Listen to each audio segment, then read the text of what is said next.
Hot war. We will defeat Ukraine in 2 days. What is there to defeat, Lord? Well, Ukraine has suppressed these firing points. We were discussing this commercial break. Dear residents of Bratsk, starting today, a temporary restriction on the use of mobile internet is being introduced within a 5-kilometer radius of the POW Bratsk airport. What a turn of events. The mayor of Bratsk in the Irkutsk region announced a restriction on mobile internet within a 5-kilometer radius around the airport. Starting today, a temporary restriction on the use of mobile internet is being introduced within a 5-kilometer radius of the POW Bratsk airport. This practice is being used to protect people and vital facilities, said the mayor of Bratsk, Alexander Dubrovin. It is scary, very scary. We do not know what this is. If we knew what this is, we do not know what this is. Of course, with our ignorance, we can even assume that this is some kind of sabotage. Dubrovin did not specify what they plan to protect people and vital infrastructure from. Who the hell knows why? The Belaya airbase in the Irkutsk region became one of the targets of attacks by Ukrainian drones as part of the SBU Operation Web. Several strategic aviation aircraft were destroyed there. I ask everyone to remain calm.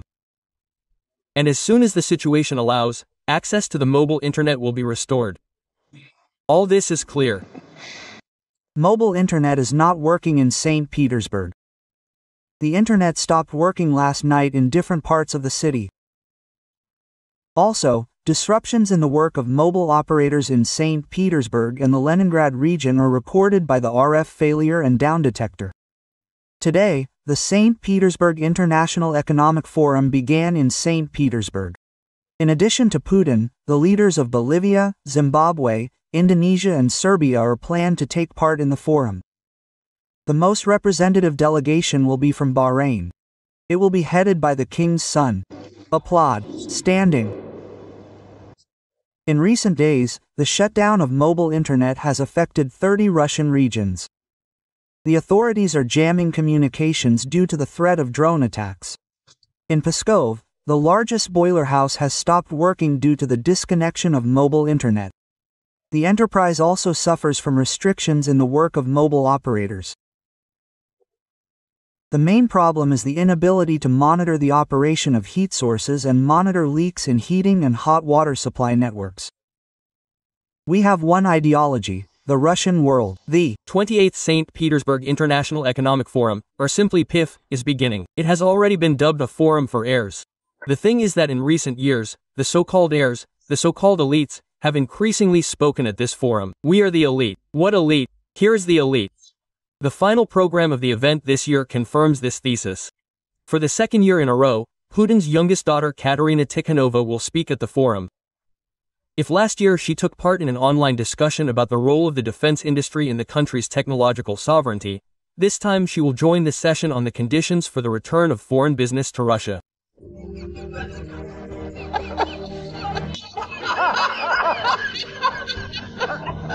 Alexander Voyno will also give in. This is the son of the head of the Kremlin administration Anton Voyno. He will speak on 3 panels. Also on the program are Pyotr Frodkov, the son of Mikhail Frodkov, Vladimir Kirienko, the son of Sergei Kirienko, Ksenia Shegu, the daughter of Sergei Shegu, and Stepan Kovalchuk, who is, unexpectedly, the grandson of Mikhail Kovalchuk, but also Roman Rodenberg. And I would say that this is the son of Putin's friend Boris Rodenberg. But I still want to emphasize here that Roman Rodenberg is currently the country's main sports loser. This is not just, excuse me, a rubber butt, this is talent. A serious program is planned for the forum. Why is this forum really needed? Are there any real goals that the Kremlin is pursuing, or is this really just an interpersonal gathering to go to St. Petersburg and have a good rest there? Don't you know about this or what? Well, look. You have to understand that this forum is already more than a quarter of a century old, and in the 2000s, in 2000, 2, 5, 7, 8, up to 2013, but still this forum had some kind of outwardly glossy entourage. And still, representatives of the world's largest economies came, the USA, France, Germany, Great Britain, the Western world, let's say, Japan. And some investment agreements, memoranda of intent were signed. And, that is, it was some kind of image of Russia, the openness of the world economy, integration into the global economic system, division of labor. Yes, they integrated as a gas station economy, as a low-processing economy, but nevertheless, that is, then it was clearly a forum aimed outward, that is, its main consumers and listeners were not Russians, but, let's say, residents of the Russian hinterland. These were, after all, the leaders of the world economy, big business in the West and in the East. It's even funny to remember. It's both sad and funny. It continues by tradition now. After 2014, after the introduction of sanctions, the start of the war in 2022, the tightening of sanctions, the departure of Western companies from Russia. It is now trying, let's say, this is the goal of this forum, in addition to mastering budget resources, mastering billions of rubles from, let's say, which state companies, corporations, state banks pay for participation in this forum, for its organization. This is, of course, to show that the Russian economy, the Russian authorities are not isolated, that they are still not cut out of the world economy. And another thing is that instead of the largest corporations of France, Britain, Germany, the USA and Canada, Japan, Korea, representatives of the now glorious non-extremist, non-terrorist Taliban movement come there. Now the Taliban are friends of the ruling Russian authorities. Delegations from Iran, delegations from Zimbabwe, Mozambique, Laos, Sierra Leone, and Venezuela, and maybe even North Korea will come there. And therefore it has nothing to do with the economy. And officials praise officials together with state oligarchs, with ganars. Imitation of some discussions, programs, some breakthrough economic initiatives, May decrees, national projects. Well, that is, someone would have had the opportunity to speak there, but, having criticized the economic course, the financial policy of the authorities, the tax regime there and everything else, of course, is impossible. Therefore, this is such a showcase of the current feudal oligarchic system of power, let's say. I share this point of view. We must understand that the gerontocracy is aging. Grandmothers and grandfathers who lived through the 90s, noughties, and tens of years and cemented power, they are gradually beginning to understand that even Ekaterina Tikhonova will not invent any miraculous pearls that prolong life, no cryochambers or other freezing methods will save the dictatorship. And therefore, yes, indeed, the only way to preserve, cement the situation and ensure the continuity of power, capital, what was successfully sought up, withdrawn, therefore, built on Rublyovka, on Novoiga, there and accounts abroad. This, of course, is to pass on, let's say, who is the closest, these are children. That is, this is such a hereditary aristocracy, growing, children of the ruling feudal lords. So, accordingly, they are eager, let's say, eager for power. They are little known to anyone, they really did not have any administrative, political, economic weight until recently.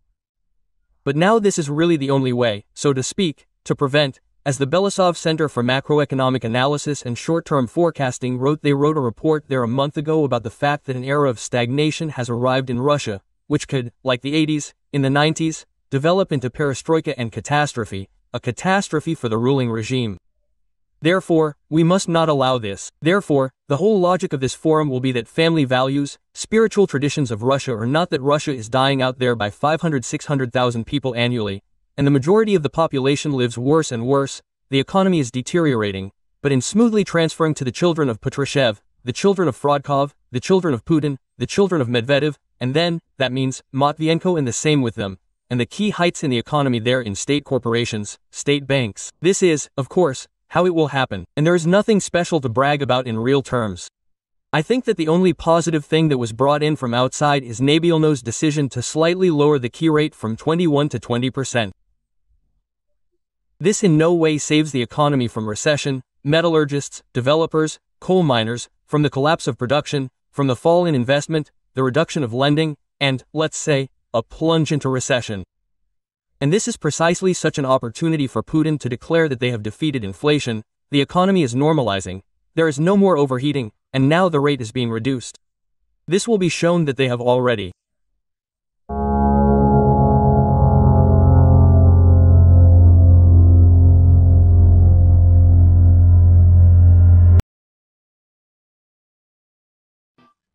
They say guns instead of butter are bad. But what if they use missiles instead of butter? Or the story of how they ran out of a lot of butter there. Putin is rebuilding himself into the positions of the Golden Horde or Khan Kuchum. Well, what can you say? If the Lord wants to punish a state, he deprives it of its mind. In strategic terms, well, Vladimir Vladimirovich Putin has very successfully driven Russia's head into a soldier's boot or a Valenki. Well, we are lying there now and, accordingly, enjoying the smells. Apparently, the so-called SVO is gradually turning into a special economic operation in Russia.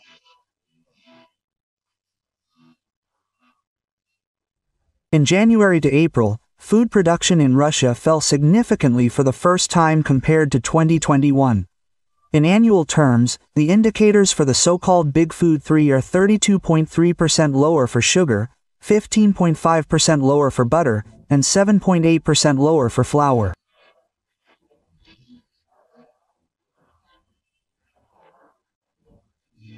Moreover, not only the overall annual indicators are falling, but also those characterizing production in a certain period of time. For example, in April, Russia produced 35,000 tons less sugar than in the same period a year earlier, 108,000 tons less butter, and 72,000 tons less wheat and wheat rye flour, respectively.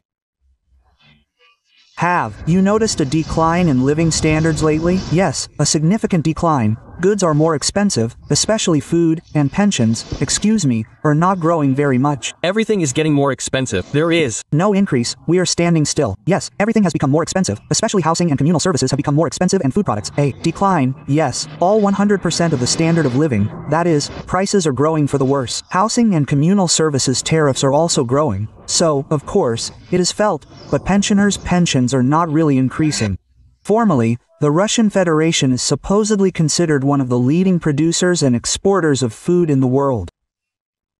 And from this point of view, it would seem that it should not have any problems or difficulties with food. But, as it turned out, its agriculture largely depends on external supplies, from seeds to technologies for growing and processing agricultural products. Accordingly, under sanctions, its agriculture began to sag, who would have thought?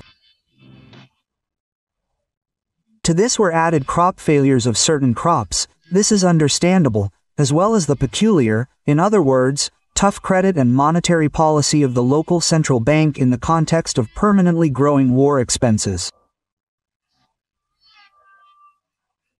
Loans for agricultural producers, simply put, became unavailable. Various programs to support the village began to dry up significantly or even cease altogether. For example, today, butter production in the Russian Federation has ceased to be profitable and is now staggering at the so-called break-even point, confidently trying to lean towards the minus. We have been told for many years how Putin, Medvedev, the security forces and United Russia kicked out Western companies and concerns from Russia, that is, all these General Motors, Huas, Hondas, Mercedes, BMWs, Caterpillars, everything that could be kicked out and saved Russia from occupation, from the squandering of resources. Remember, Putin said back in December on the direct line that if he had known that the war would last not 3 days, but 3 years, he would have taken this step. And he said that, of course, he would have taken it, because, let's say, if they had not gone to war, then, accordingly, Russia would have degraded there, lost its sovereignty and would have become a raw materials colony of the West. Now it turns out that we, decided to pull off this multi-move maneuver and are ready to say back.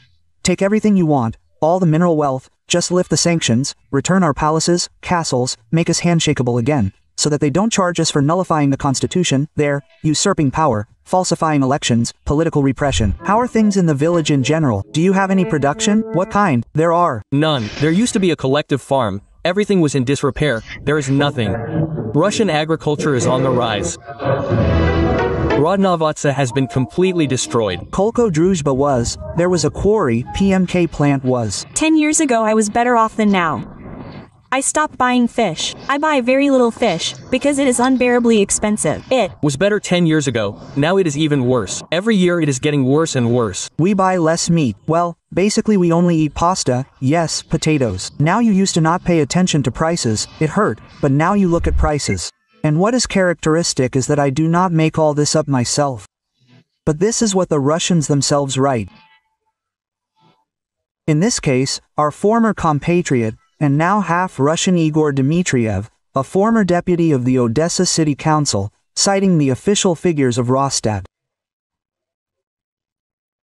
I am even afraid to imagine what is happening there unofficially, so to speak, in reality. Russia has finally caught up and surpassed America. The prices for many products in Moscow turned out to be significantly higher than in New York. Just compare these figures. The difference was tens, and for some products even hundreds of rubles. Some things turned out to be a little cheaper. But inflation in Russia last year was almost 10%, and in the USA it was below 3%. So we will soon overtake America here too. At the same time, the average salary in Moscow is 136,000 rubles, against 579,000 rubles in New York. It turns out that Muscovites, earning 4 times less than New Yorkers, are forced to spend much more on food. In order for 140 million to be good, the war must end, because the war drives these 140 million into an absolutely horrific future. And it is almost impossible to return from this future. But for the one who is called the president, this is all completely wrong. It is important for him to maintain his position, and for this he is ready to sacrifice the remaining 140 million in tenders easily, simply without any stress. Therefore, yes, from the point of view of the Russian economy, it is better for the war to end, for soldiers not to die, for such gigantic amounts of money not to be spent on weapons. But this is such an abstract construction. And this topic really does not interest anyone. Absolutely everyone in Russia is only interested in how to stay in the vertical of power, how to make the president love you. That's why all the pads are talking to the president, and the president needs a war. It's a guarantee of his power. That's why everything that's happening means the destruction of the Russian economy, the destruction of its future. The An-2 has been flying for 80 years, and they can't replace it.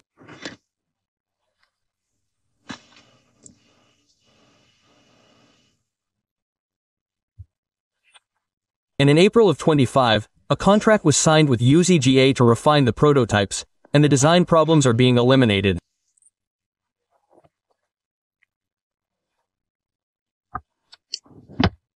Vladimir Barsik, the director of Sibny, confirmed that the project is not being frozen, but certification may. I hope all these people have already been arrested.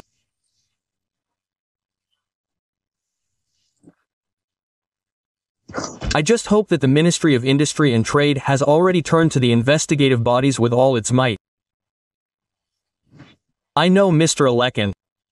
A very professional, very tough, very competent manager. I am sure that he will not tolerate this. Alarming and unexpectedly frank statements are increasingly being heard on Russian television. It was acknowledged on air that Donald Trump has not fulfilled a single key promise during his entire presidency. Moreover, it is now being openly stated that Europe is allegedly rapidly preparing for war with Russia, and the blockade of Kaliningrad is a very real scenario. Increased military spending, strengthening borders, and the deployment of new NATO forces along Russian borders are being discussed. Politician Vitaly Sarukhanov directly stated that, despite the change of power in the United States, Washington continues to actively help Ukraine, from supplying weapons to transferring intelligence, which is why hopes for improving relations with the new American administration have been completely destroyed. What do you think will happen next? But are there really any optimists in this studio who believe that America will not extend this military aid package or will not allocate a new one, in general, will abandon Ukraine and will not help it? Well, does anyone really think so? Are there really such brave people? Nevertheless, all the intelligence that Ukraine receives today, it receives from those same Western partners. They have not cut anything back there radically. That is, and all the same, it is still a factor in their opposition to Russia. Therefore, there is no need, again, to put on rose-colored glasses here and assume that the Americans really think so. Yes, they do not. Moreover, Trump really looks confused lately. He looks like a man who has really promised a lot, taken on a lot. I agree that he is far from a stupid person, that he really is that same New York broker who proved to all of America that he can do anything, at least within the framework of America. Well, can he act on the scale that he is talking about today, global? Because we see the Palestinian conflict, the incident, it is not being resolved. The situation with Israel has not moved anywhere, neither to the right nor to the left. Bobas will not let me lie with Iran. The same thing, we are meeting in the wrong place. That is, it turns out that from all of his declared public, these popular Canada, he annexed together with Greenland. Annexed today then with sausages Tulimi did not fulfill a single promise Dovel du convol to the end you do not understand this is already a question every time he says to me there is something to do we will do something else. Weeks. Lately in the studios of state propaganda there is increasing panic all attention is now focused on Kaliningrad which, according to their version, may end up in isolation Roman there is a really frightening moment in this whole story Trumptoboxum he is somewhere there for us beyond the Atlantic and the move is poor we will always come to an agreement with him. Moreover, there is this positive track today internal, yes, we communicate with them. This is not the stubborn Biden administration, but there is another monkey with a grenade, which is arming. These are the Europeans. They really are going to fight us at least by 2030, because you can see how they are rearming, what budgets they are laying down, how their economy is gradually getting on a war footing. And what is most characteristic, here, at least as I see it, they are developing new ideologems, completely Astribian. Remember, I was saying that someday we will remember old Lady Merkel with affection or kind shudder. And we thought that Scholz, well, that's it, that's the bottom of European politics, there's nowhere further to go. And then from somewhere at the bottom there was a knock, Mers appeared with some kind of foamy drink, said, "Hold my mug." That is, these are not politicians, these are not managers, these are some kind of would-be managers who cannot be trusted with just a cart, you know, from a supermarket. The rhetoric has changed. Those who were recently called weak European managers are now described as determined and dangerous rivals. And after 3 years of war, this is the main question heard on the air. What to do next?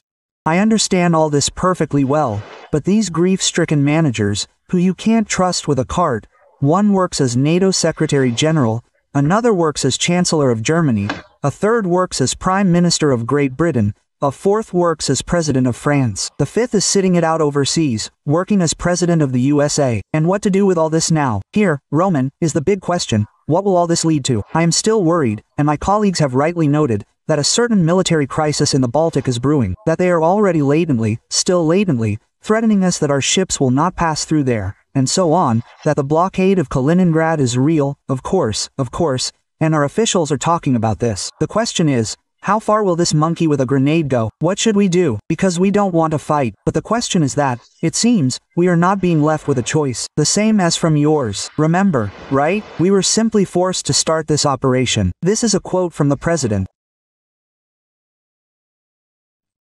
There are no safe places now. I don't know what will happen next. A difficult protracted conflict with a very serious enemy. Russian television continues to admire Operation Spider's Web and is no longer embarrassed to admit that it was a complete failure for them. Military correspondent Alexander Kotso said that the strikes on their airfields cannot be called terrorist attacks. After all, they are military targets. What happened to our planes all over the country? I'll be honest, I'm not inclined to classify this as terrorist attacks. We are at war after all. We are in a difficult protracted conflict with a very serious enemy. Well, I'm not talking about the collective West now, I'm talking about Ukrainians in their pure form, and because they are a very dangerous, cunning, inventive and insidious enemy. Now, it turns out, it's not only the West that is a serious and dangerous enemy, but Ukrainians in their pure form. If at the beginning of a full-scale invasion they had been told that they would publicly acknowledge the professionalism of the Ukrainian special services and would suffer such losses, Z-Patriots would have only laughed, because his colleagues are still trying to convince the people that they are fighting the collective West, and that is precisely why they have been marking time for years.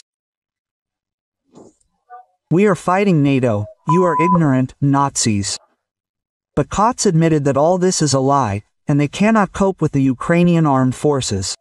I'm also not a supporter of blaming everything on Western special services. Today, many of our highly respected authoritative experts say, it was not the Ukrainians who did this, it was Misha there, it was the SAT, it was the CIA. Listen, let's not, make our enemy, a serious enemy with whom we are fighting on Earth, some kind of stupid monkey that is incapable of anything without the curators Misha or Masad. This is not true. Ukrainians are very inventive, very cunning, as I have already said. That is, now Russian war correspondents themselves admit that their propaganda brazenly lies and underestimates the enemy's forces, calling Ukraine a puppet of the West, which is not capable of anything without their help. Some planes that we no longer make, well, such as the Tu-95, for example, yes, the idea itself, the execution itself, it seems to me, is purely Ukrainian. I would still say that this is sabotage, not a terrorist attack, because we are at war and they attacked military airfields, not civilian ones. What happened in the execution?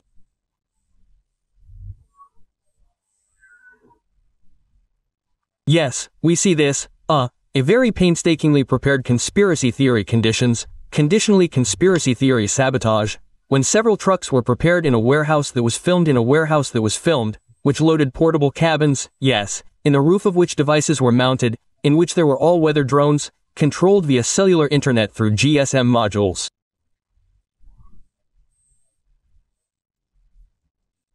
There are a lot of questions. First of all, well, we were not at all ready for the fact that there is no rear with these technologies. The question of using PV drones in the deep rear, well, it was a matter of time. Here you go, that time has come. That is, according to the Kremlin war correspondent, as a result of Putin's wise decisions, Russia no longer has a rear, and there are no safe places left in the country. After all, Ukraine can reach anywhere and hit targets thousands of kilometers from the border. The question that we have also been discussing, but I don't know for how many years. The question of protecting our aircraft at airfields. The question of physical protection. We are now getting videos from, I think, 2021, where our former head of the Ministry of Defense says that the construction of reinforced concrete shelters at airfields has begun. Where these reinforced concrete shelters are, is unclear. There are no safe places now. I don't know what will happen next. Maybe there will be a submarine base in Kamchatka, nuclear, or in Vedyevo, yes, in the Northern Fleet. That's it, anything. Or launches or checkpoints of our strategic nuclear forces there. I don't know what will happen next, again a question about the work of agents, when such, well, a whole organization, yes, a conspiratorial one, operates in Russia. Why hasn't it been exposed? Of course, there are many questions about this. The operation is developing successfully in strict accordance with the pre-approved plans. There are no losses in the Russian armed forces. In Russia, the income of funeral companies has increased sharply. In January to April 2025, they earned almost 40 billion rubles, which is 13% more than in the same period last year. At the same time, the greatest income was received by funeral organizations in St. Petersburg. In the Moscow region, the total income of specialized companies also increased by 13% to 3 billion rubles. In the Krasnodar territory by 12% to almost 2 billion rubles. In Tatarstan by 16% to 1.1 billion rubles. What happened? Why is all this happening? According to Rosstat, almost 663,000 people died in January to April, which is 4.5% more than in the same period last year. Also, according to Rosstat, in April, compared to April 2024, the production of a coffin went up in price by 9%, and a grave by 15%. At the same time, against the background of a significant increase in the price of funeral services, Russians began to cut back on the cost of burying relatives.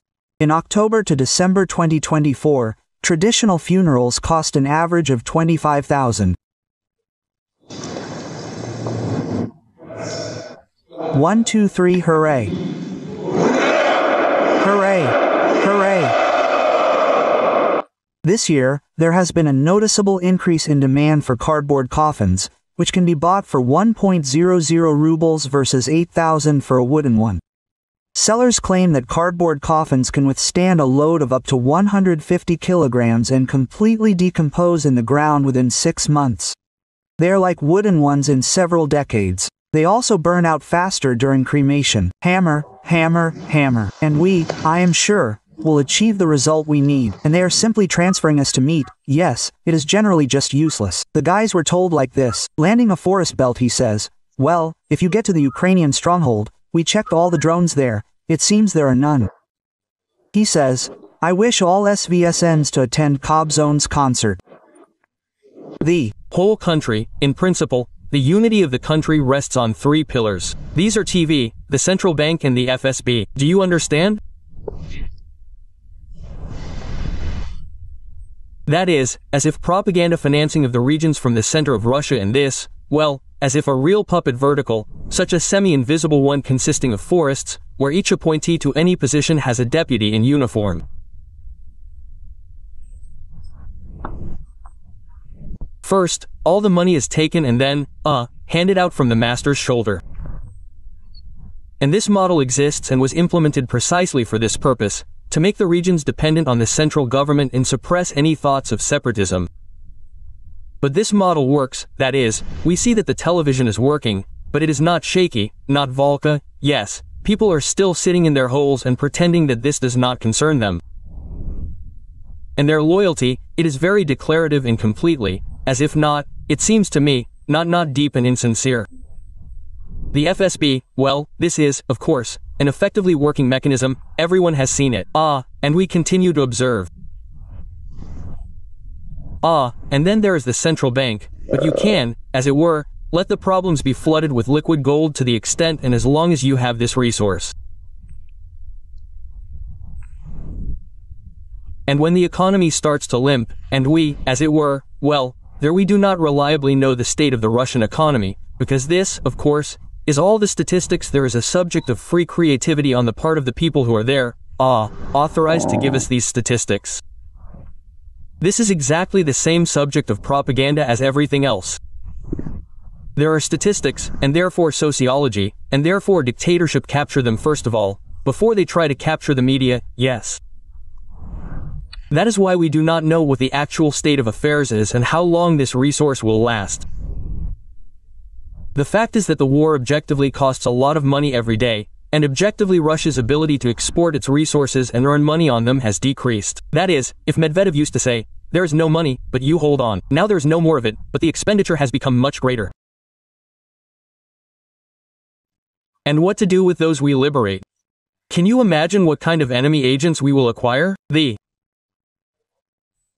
propagandists have received a new task, namely to convince the people that they need the entire territory of Ukraine, because they have no money to restore the destroyed cities. And what's more, it turned out that the Ukrainians are still a separate people, which cannot be called fraternal. Russian military experts and colonels said that the audience is demanding new victories and conquests. But this turned out to be not so simple, because they have been brainwashing the people for years, and many are now demanding to go to the 1939 borders. And propaganda has to find an excuse and explain that this is still impossible. Are we going to take Ukraine? Please, Mikhail Vladimirovich, that's true. As soon as we broke through to the Dnipropetrovsk region, Viktor Nikolaevich and I were inundated with letters. Take, and that's it. Take, there's no point in discussing it. And we will only talk, the difference is where to go. Basically, you could say, up to the borders of 1939. That's it. Let's try to lay out the cards on the table, so to speak. First, the attitude of society.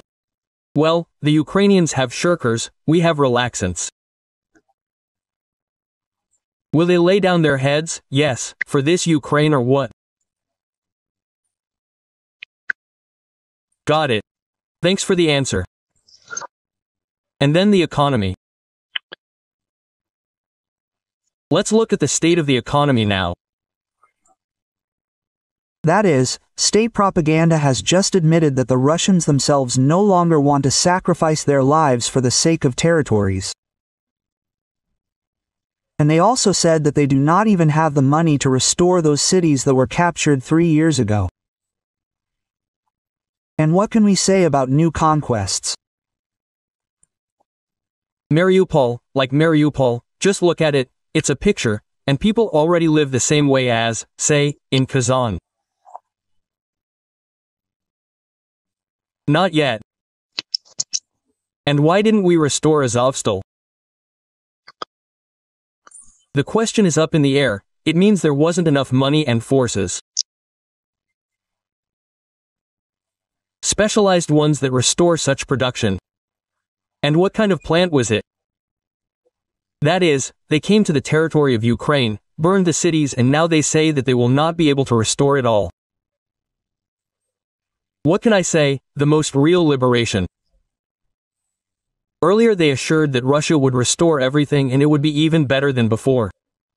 You see, you need to look at the ruins. Remember the ruins of Stalingrad, look at the ruins of Minsk. You see, when it is necessary, there is nothing left. My grandfather told me, he says, I have never seen anything like this. Because when it is necessary to liberate the land, we must liberate it, and we will restore and regret it later. But now no one is even trying to save face. And if, for example, we really push through somewhere into the boulder, take Kharkiv, Dnipropetrovsk, Nikolaev, I will not even mention Odessa yet. There is nothing to restore there. What money? The belly button will not come undone. Has anyone thought about this? No, but that is a question. But now they do not need Kharkiv and Dnipro, because there's no point in ruins after all.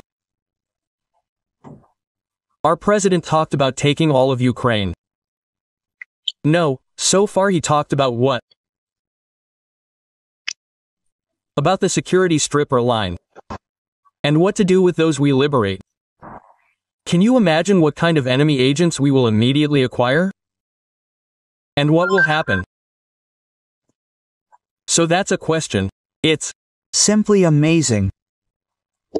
In the 4th year of the war, they still haven't found out what to do with the so-called liberated Ukrainians. And now they are not brothers, but potential enemies for all of Russia. Will he hold the 3rd round of these negotiations at the end of June or not? What difference does it make? And who will there be to negotiate with? Well, Andrei Anatolievich, ask for real. Someone else is still worried, it will pass. Now they are worried about what we will hit and how we will hit, especially since it was said that we will hit. He says, no, I'm interested. But the third one, no, let's separate the 2 tracks. Negotiations are one thing, let's hold on for a minute is another. Did we confirm, or what, that this will be? What to talk about? Talk about what? Round 3. What to talk about? Memoranda have been exchanged. So, what? What are you talking about? In practice, the Russian military has bristled and is pushing through plans for a long war, aimed, among other things, at depriving Ukraine of access to the sea. However, the capture of Odessa seems to be a medium-term goal. At the current stage, Putin is focused on terrorizing Ukrainian cities throughout the entire depth of the country's territory, as well as organizing an offensive to capture parts of the Sumy and Kharkiv regions, even in the form of territories completely destroyed in terms of infrastructure and depopulated in demographic terms. But the radical militarists are again proposing to organize a circus with referendums in the newly occupied territories.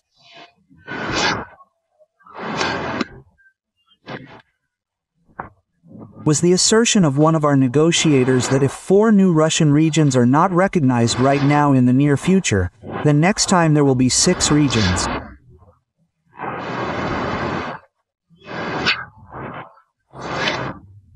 This phrase sounded inside. We can confirm this. Moscow is not at all afraid of the verdict of the ineffective, effectively dead UN. They also don't give a damn about Secretary General Guterres' offer to become a mediator in new peacekeeping attempts. Yes, however, there are a lot of questions, including where the general peacekeeper of the planet has been for more than 3 years. Frankly speaking, a new negotiating show with his participation does not inspire any optimism. Moreover, in terms of information, UN peacekeeping can be a cover for expanding Russian aggression. But these people are sitting from head to toe in. Here are all these airfield commanders, FSB directors, service, this Narishkin, this Patrushev, and they think like this, that is, we have screwed up everything. So who can we punish? Everyone. We all need to be punished, or let's maybe send Putin home already. Well, since that's the story, now if we finish Putin off, as it were, and finally resolve the Putin issue, then all this will be forgotten. This whole life will start all over again. It will turn out that he is guilty, but there will be someone to blame. The Kremlin veteran himself had an ambivalent attitude towards his own military due to the fear of a military coup, similar to the notorious Wagner March in June 2023. For this reason, in Russia, the generals look like bastards with the heroes of the SVO. Actually, all this is a projection of Putin's fears, which see threats to their dictatorship in everything and everyone. And where should the sanitary zone end? Well, it won't go near Kharkiv, apparently. It should end somewhere near the Carpathians. Oh well, exactly, the Atlantic. By the way, if anything, I'm ready. If necessary, right now, in my free time from the air, I'm ready to serve the motherland in any capacity. Ask for his book tomorrow in the section for those with early dementia or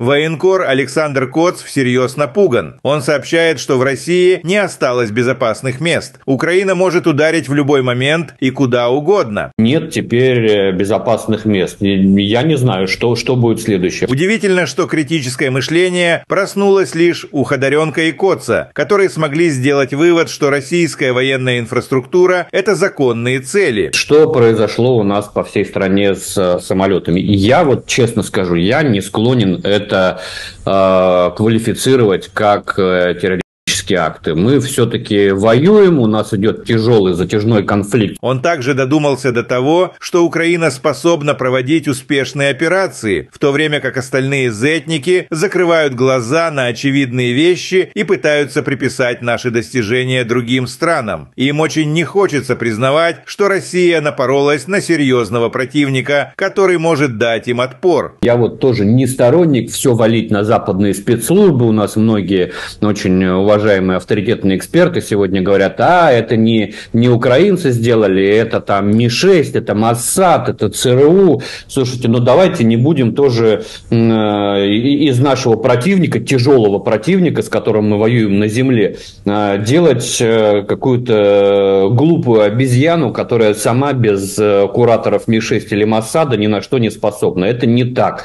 Украинцы очень изобретательны, очень хитры. Коц продолжает блистать умом. Понемногу до россиян начинает доходить, что они до сих пор не готовы защищать свою инфраструктуру от ударов. Вопросов очень много. Во-первых, мы оказались совсем не готовы к тому, что тыла нет. При вот этих технологиях вопрос применения FPV-дронов в глубоком тылу был вопросом времени. Вот, пожалуйста, это время настало. Военкор сообщил, что россияне начали замечать обещания укрыть российские аэродромы, которые не были выполнены. У нас сейчас достают ролики 21-го, по-моему, года, где у нас бывший руководитель Министерства обороны говорит, что началось строительство железобетонных укрытий на аэродромах. Где эти железобетонные укрытия? Полковник объяснил своим зрителям, что Россия не может ликвидировать ракеты, которые поставляются в Украину. Ой, я легко вам скажу, что надо делать. Эти заводы надо уничтожать. Хоп, и все.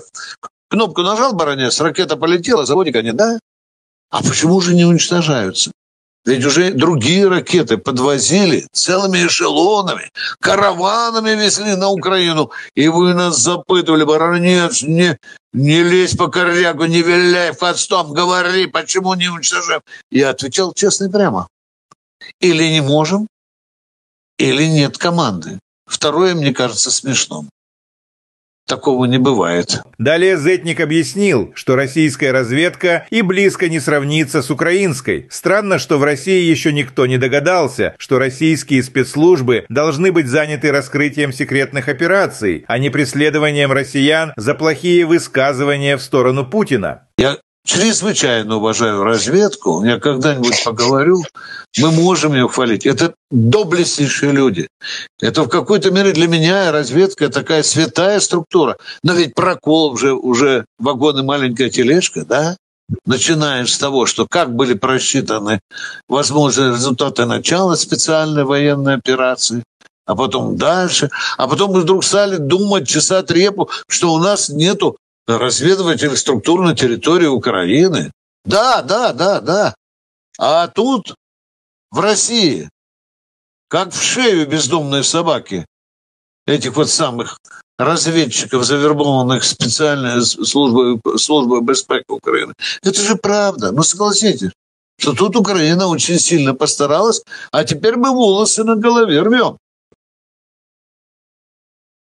Соловьев заявил, что в России до сих пор отсутствует эффективная система противовоздушной обороны. Его возмущает тот факт, что массовые группы дронов беспрепятственно долетают до Москвы. Военный эксперт подтвердил, что в стране почти не осталось ракет и установок, их попросту не хватает для защиты такой огромной территории. Возникает закономерный вопрос. Зачем Россия стремится захватывать новые земли, если не в состоянии обеспечить безопасность даже собственной столицы? Тем временем Соловьев продолжает искать виновных и, по всей видимости, снова требует жестких мер. Военблогер Евгений Гольман также выражает недовольство, заявляя, что на фронт направляют неисправную технику, которая не приносит никакой пользы. С критикой выступает и Калашников. По его словам, завод «Артем» продолжает работу даже после 6 ударов, а сами удары он считает бессмысленными. Он сомневается, что Россия вообще способна точно попасть в цель. Но меня вот что удивляет, знаешь,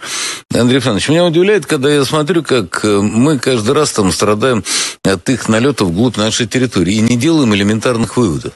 И для того, чтобы долететь куда-то, они должны пролететь большое количество там областей. То есть, ну, все же понятно. Неужели сложно тихо и спокойно выставить систему, позволяющую сбивать, знаешь, там, первую область ближнюю пролетели, там, 10% сбили, еще 10%, еще 10%. То есть, уничтожать по мере продвижения.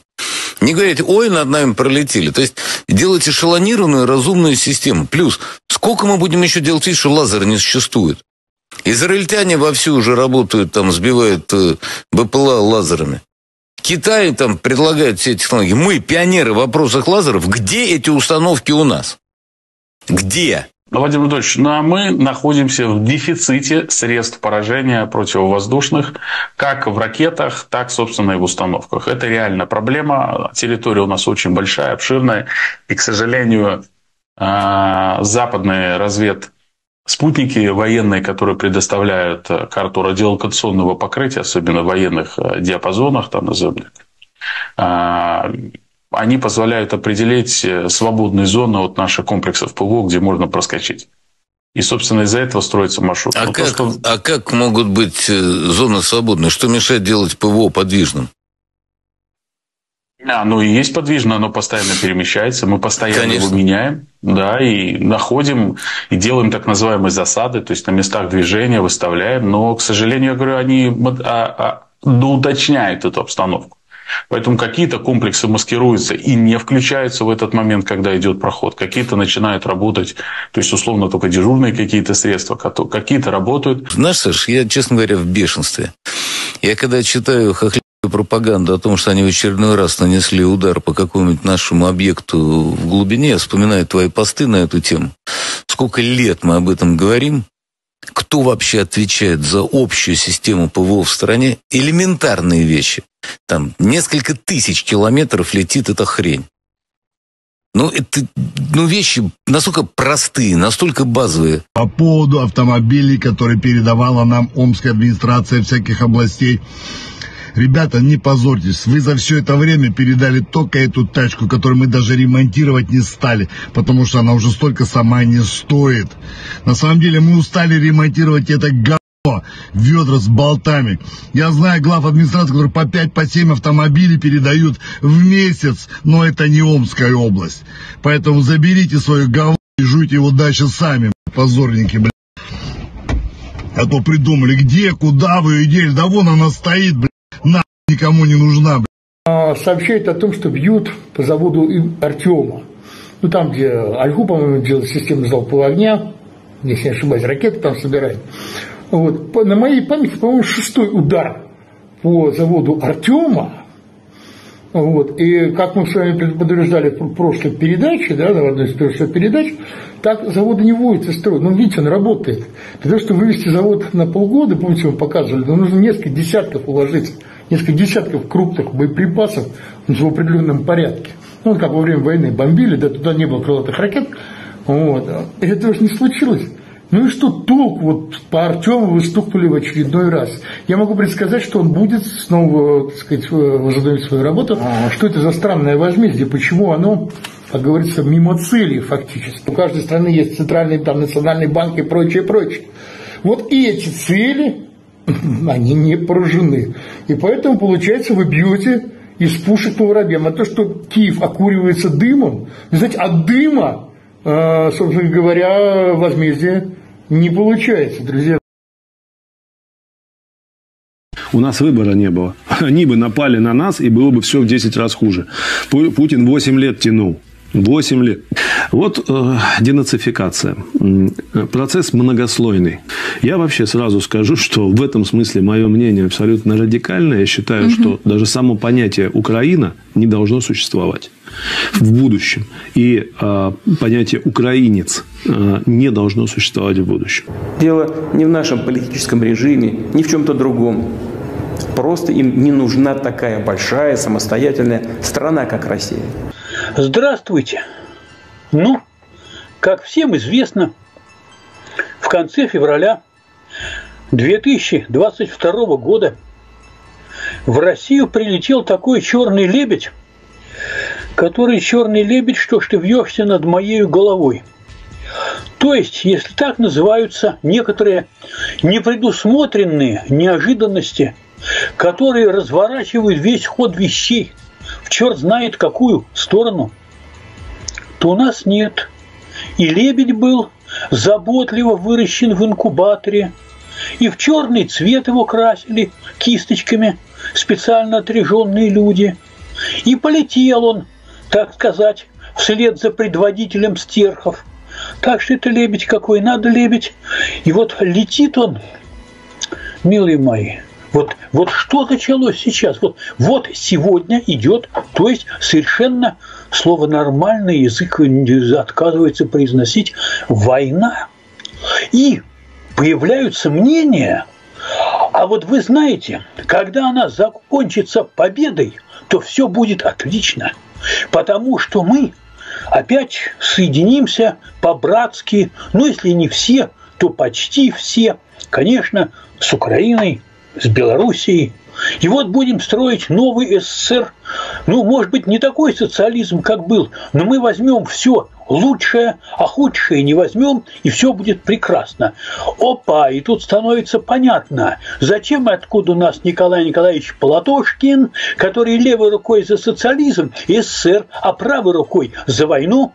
Зачем у нас Спицын, который, да, конечно, железные когорты вслед за знаменами со Сталиным, и Андрей Фурсов, который во многом ведь хороший историк, но взгляды, что касается сталинизма, социализма и СССР, ребята, вдруг все как-то проявляется.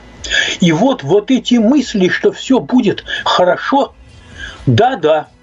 Всем привет от Михаила Евграфовича Салтыкова-Щедрина. Все-таки человек был государственный, губернаторские функции понимал. И даже находились горячие умы, предрекавшие расцвет искусств под присмотром квартальных надзирателей. Так что все будет хорошо. И у нас что будет? Опять границы, железный занавес по этим границам, цензура, единомыслие.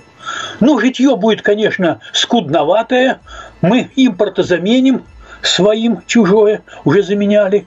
И вот за этим самым железным занавесом радостно. И тогда начинают возникать какие-то возражения насчет фашизма. Но про фашизм мы еще погодим, про фашизм, потому что мы поговорим про перспективы. 2 слова про наши лучезарные перспективы. Отмечалось, что ежели России не помогла нефть по $100, потому что все равно все разворовывалось, все вывозилось, плитками мастилась Москва за годом год ежегодно, а в результате больниц делалось меньше, школьные программы скудные, ну и так далее, то, похоже, уже ничего не поможет. Вы понимаете, если мы взглянем, вы знаете, вот маленькая выборка, простите за маленькую выборку, вот страны, площадь в квадратных километрах, Россия 17 миллионов 125 тысяч. То есть осталось почти все от Советского Союза, который был 21 миллион с чем-то, но Российская империя достигала 22, там, понимаете, Финляндия, Польша отвалилась, 17 миллионов 125, понимаете, тысяч, да вы что? Вот, а Америка 9 миллионов 525, Китай 9 миллионов 599 тысяч километров. То есть Россия по площади в 2 раза почти больше хоть Америки, хоть Китая, и хоть она практически равна им обоим вместе взятым. То есть земли у нас дофига.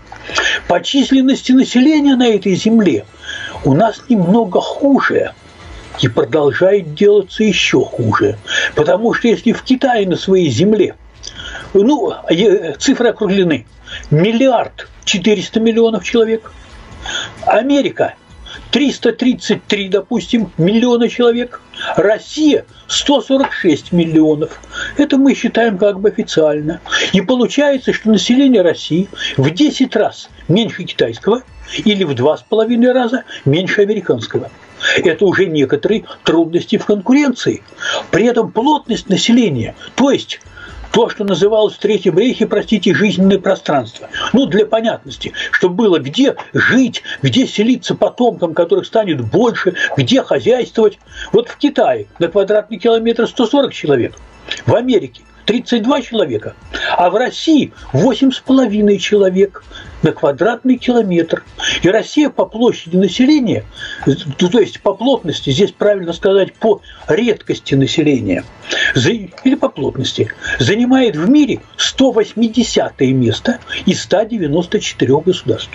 То есть Россия заселена очень редко на своей огромной площади. Это означает, народу мало, есть куда размножаться, не размножается, уменьшается.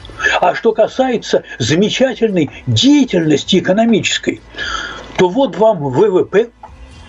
Причем в этот ВВП мы всчитываем что? И нефть, и газ, и титан, и алюминий, и все сырье на свете. И получается, тем не менее, что у Китая ВВП 25 триллионов долларов годовых, в Америке 21 триллион, в России 4 триллиона. Это получается во сколько? В 6 раз меньше китайского, да? И доля от мирового ВВП в Китае 18,5%, в Америке 16%, в России 3%. То есть здесь очень трудно быть супердержавой. То есть, понимаете, вот если по площади, то запросто, а по всему остальному, а вот что касается научной мысли, которая не дремлет. Подается заявок на патенты. Это, по-моему, на 2020 год. В Китае это было 1 330 000 заявок в год, или 40% от всех мировых. Китай, то есть это Китай. Америка 522 000 заявок на патенты в год, или 16%. Россия 29 000, или 0,9%. Это получается в 45 раз меньше, чем в Китае, или почти в 20 раз меньше, чем в Америке. Вы о чем говорите? Это с такими данными будем строить социализм. А это нефть была, я повторяю, по $100. И сколько газ стоил, и сколько все остальное. И все это все прекрасно знают. Все это не внушает никаких радужных перспектив. То есть, понимаете, берите вы с собой социализм, капитализм, модернизм, архаизм, еще что-нибудь. Не получается, вы понимаете, не получается. Вот почему не получается и как это может быть связано с фашизмом, это момент очень интересный. Оно ведь шло как? Оно шло очень просто. С самого начала, смотрите у нас, простите, что я опять с самого начала, очень коротенько. Если мы возьмем конец 91 года, начало 92 года, какие были силы, которые стремились вперед по той дороге, которая была проложена? Бандиты, которые желали обогащения любыми средствами. Красные директора, партийная номенклатура, которые желали приватизировать. Это определенный сигнал, который они посылают, что как бы они будут и дальше пытаться сопротивляться. К сожалению, западная западные поставки беспилотников поставлены на поток элементов, компонентов. Какой Украины? Вы о чем? Нашей? Нет у вас никакой Украины. А что это у нас с вами нету никакой Украины? У вас нет. Есть. Вы на наших землях торчите. Вам же сказал При чем тут? Ленберг. Ленберг. Даже Соловьев уже не пытается сохранить лицо и прямо говорит о том, что их страна оказалась не готова к такой угрозе со стороны Украины. Его поражает, что на 4-м году войны дроны ВСУ с легкостью поражают их военные объекты, пролетая сотни километров. Андрей Иванович, меня удивляет, когда я смотрю, как мы каждый раз там страдаем от их налетов вглубь нашей территории и не делаем элементарных выводов. И для того, чтобы долететь куда-то, они должны пролететь большое количество там областей. То есть, все же понятно. Неужели сложно тихо и спокойно выставить систему, позволяющую сбивать, знаешь, там, первую область ближнюю пролетели, там, 10% сбили, еще 10%, еще 10%. То есть, уничтожать по мере продвижения. Не говорите, ой, над нами пролетели. То есть, делать эшелонированную, разумную систему. Плюс, сколько мы будем еще делать вид, что лазер не существует? Израильтяне вовсю уже работают, там, сбивают БПЛА лазерами. Китай там предлагает все эти технологии. Мы, пионеры в вопросах лазеров, где эти установки у нас? Где? Военный эксперт Андрей Клинцевич признал, что Россия находится в дефиците противовоздушных средств поражения. И все это из-за того, что у них слишком большая территория. Очень хороший вопрос. Владимир Владимирович, а мы находимся в дефиците средств поражения противовоздушных, как в ракетах, так, собственно, и в установках. Это реально проблема. Территория у нас очень большая, обширная. И, к сожалению, западные спутники военные, которые предоставляют карту радиолокационного покрытия, особенно в военных диапазонах, там назовем, они позволяют определить свободные зоны от наших комплексов ПВО, где можно проскочить. И, собственно, из-за этого строится маршрут. То есть эти люди грозили всему Западу войной, а теперь признают, что они не могут справиться даже с Украиной. А как могут быть зоны свободные? Что мешает делать ПВО подвижным? Оно и есть подвижно, оно постоянно перемещается, мы постоянно его меняем, да, и находим, и делаем так называемые засады, то есть на местах движения выставляем, но, к сожалению, я говорю, они доуточняют эту обстановку. Поэтому какие-то комплексы маскируются и не включаются в этот момент, когда идет проход. Какие-то начинают работать, то есть условно только дежурные какие-то средства, какие-то работают. Наше ПВО, оно лучшее в мире. Оно глубоко эшелонировано. С земли ударные звенья боевых вертолетов и их воздушного проводника прикрывают панцири, которые контролируют всю воздушную обстановку и точно знают, свой в небе или чужой. Спустя столько лет Соловьев все еще ищет виноватых в том, что страна так и не выстроила общую систему ПВО, из-за чего дроны могут пролететь тысячи километров и поражать важнейшие военные объекты. Знаешь, Саш, я, честно говоря, в бешенстве. Я когда читаю хохлядскую пропаганду о том, что они в очередной раз нанесли удар по какому-нибудь нашему объекту в глубине, я вспоминаю твои посты на эту тему. Сколько лет мы об этом говорим? Кто вообще отвечает за общую систему ПВО в стране? Элементарные вещи. Там несколько тысяч километров летит эта хрень. Это вещи настолько простые, настолько базовые. И, видимо, Соловьева настолько это разозлило, что он решил сам послужить родине. И если очень надо, то он, конечно же, пойдет на фронт. Кстати, если что, я готов. Если надо, вот прям хоть сейчас, в свободное от эфира время, готов послужить родине в любом качестве. Дед старый. Но если что... Есть еще порох в пороховницах. Так надо ведь. Минобороны бы с удовольствием его приняли. Но все это победобесие заканчивается лишь на словах. Хорошо видно? Это британская НЛАУ. Тынц-тынц, смотришь и работаешь. 95-е, 22-е. Потери несоизмеримы ни с чем. Видео, которое появляется оттуда, снимают срочники.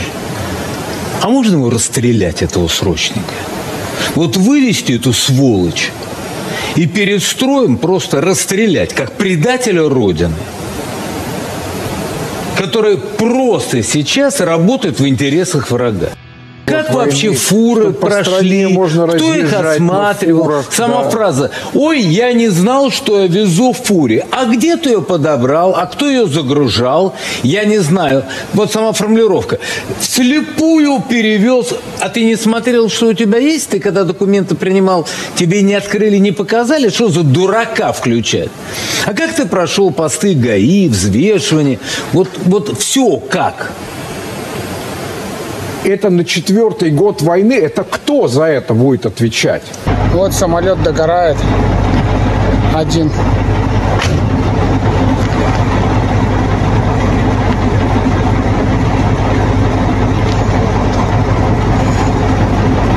И таких еще 7 штук. Сейчас водой заправлюсь, поеду еще один самолет дотушивать. Марк Хертлинг, бывший американский военный с почти полумиллионной аудиторией. Координированная и синхронизированная атака, которая, судя по всему, уничтожила значительную часть российского авиапарка, базировавшегося в более чем 4000 километров от линии фронта, демонстрирует: у Украины бесспорно много козырей в рукаве. США должны немедленно ускорить принятие законопроекта Блументаля Грэма и вернуться к полной поддержке Украины. Случился, в общем, такой вот Перл-Харбор на самом деле. Результат достаточно позорный. Работает враг артистично очень, действительно, так сказать, посмотрите. Посмотрите, да ведь враг бьет не только по престижу. Он вызывает деморализацию, замешательства. Республиканец Дон Бейкон. Путин посеял ветер, теперь жнет бурю. Рубен Брекельманс, министр обороны Нидерландов. Украина неоднократно удивляла нас за последние 3 года. Вот несколько примеров. Потопление Москвы 2022 года, Курск 2024 года и теперь атака дронами на российские бомбардировщики. Давайте будем продолжать поддержку. Можно не сомневаться, Украина еще не раз нас удивит. Нас продают, предают. Нам показали, что мы беспомощны. Брайан Красенштайн, политический комментатор с почти миллионной аудиторией. Украина только что совершила одну из самых дерзких атак в современной военной истории. Это потрясающий пример тайной военной изобретательности. Украина нанесла удар по 41 российскому бомбардировщику на 4 разных авиабазах, некоторые из которых расположены на расстоянии до 4400 километров от границ Украины. Последствия колоссальные. Операция в такой глубинке в тылу врага с использованием мобильных замаскированных платформ еще никогда не проводилась, не в таком масштабе и не с таким эффектом.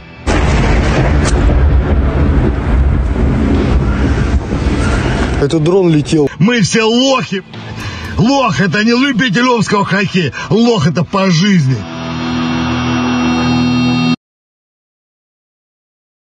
Российский политолог Георгий Бовт признал, что Россия не сможет достичь своих целей, ведь на поле боя явных изменений нет, и никто не примет их условия на переговорах. Результат невозможен на сегодня.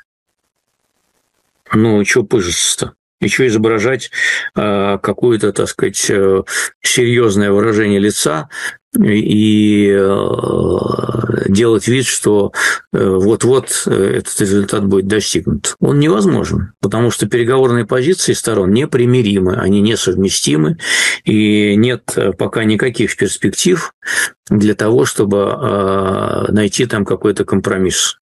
Ни одна из сторон не хочет идти ни на какие уступки. Ведущий Иван Панкин опасается, что после операции «Паутина» украинское военное руководство уж больно осмелело. И приходят заявления, что эта операция была далеко не последней, и Россию ждут еще более страшные удары в самых разных и неожиданных для нее местах. Как-то осмелели после этого украинские официальные лица, причем на уровне Зеленского. Он говорит, что они где-то в нескольких шагах от победы над Россией. Это первый момент.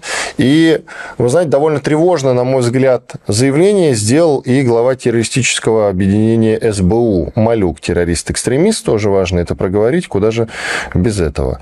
Потому что вот все везде надо проговаривать. А там, вы знаете, довольно... Тревожно, еще расскажу, цитата. «СБУ будет избивать врага там, где он считает себя недостижимым. Мы работаем над тем, чтобы удивить его новыми сюрпризами, не менее болезненными, чем операция «Паутина», та самая».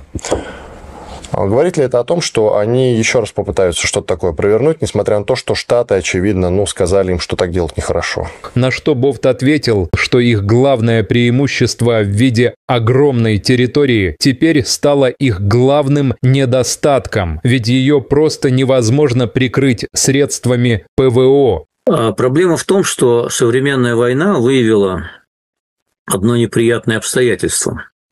Наша территория огромная, которая в течение многих веков была главным стратегическим преимуществом России, стала главным ее стратегическим недостатком.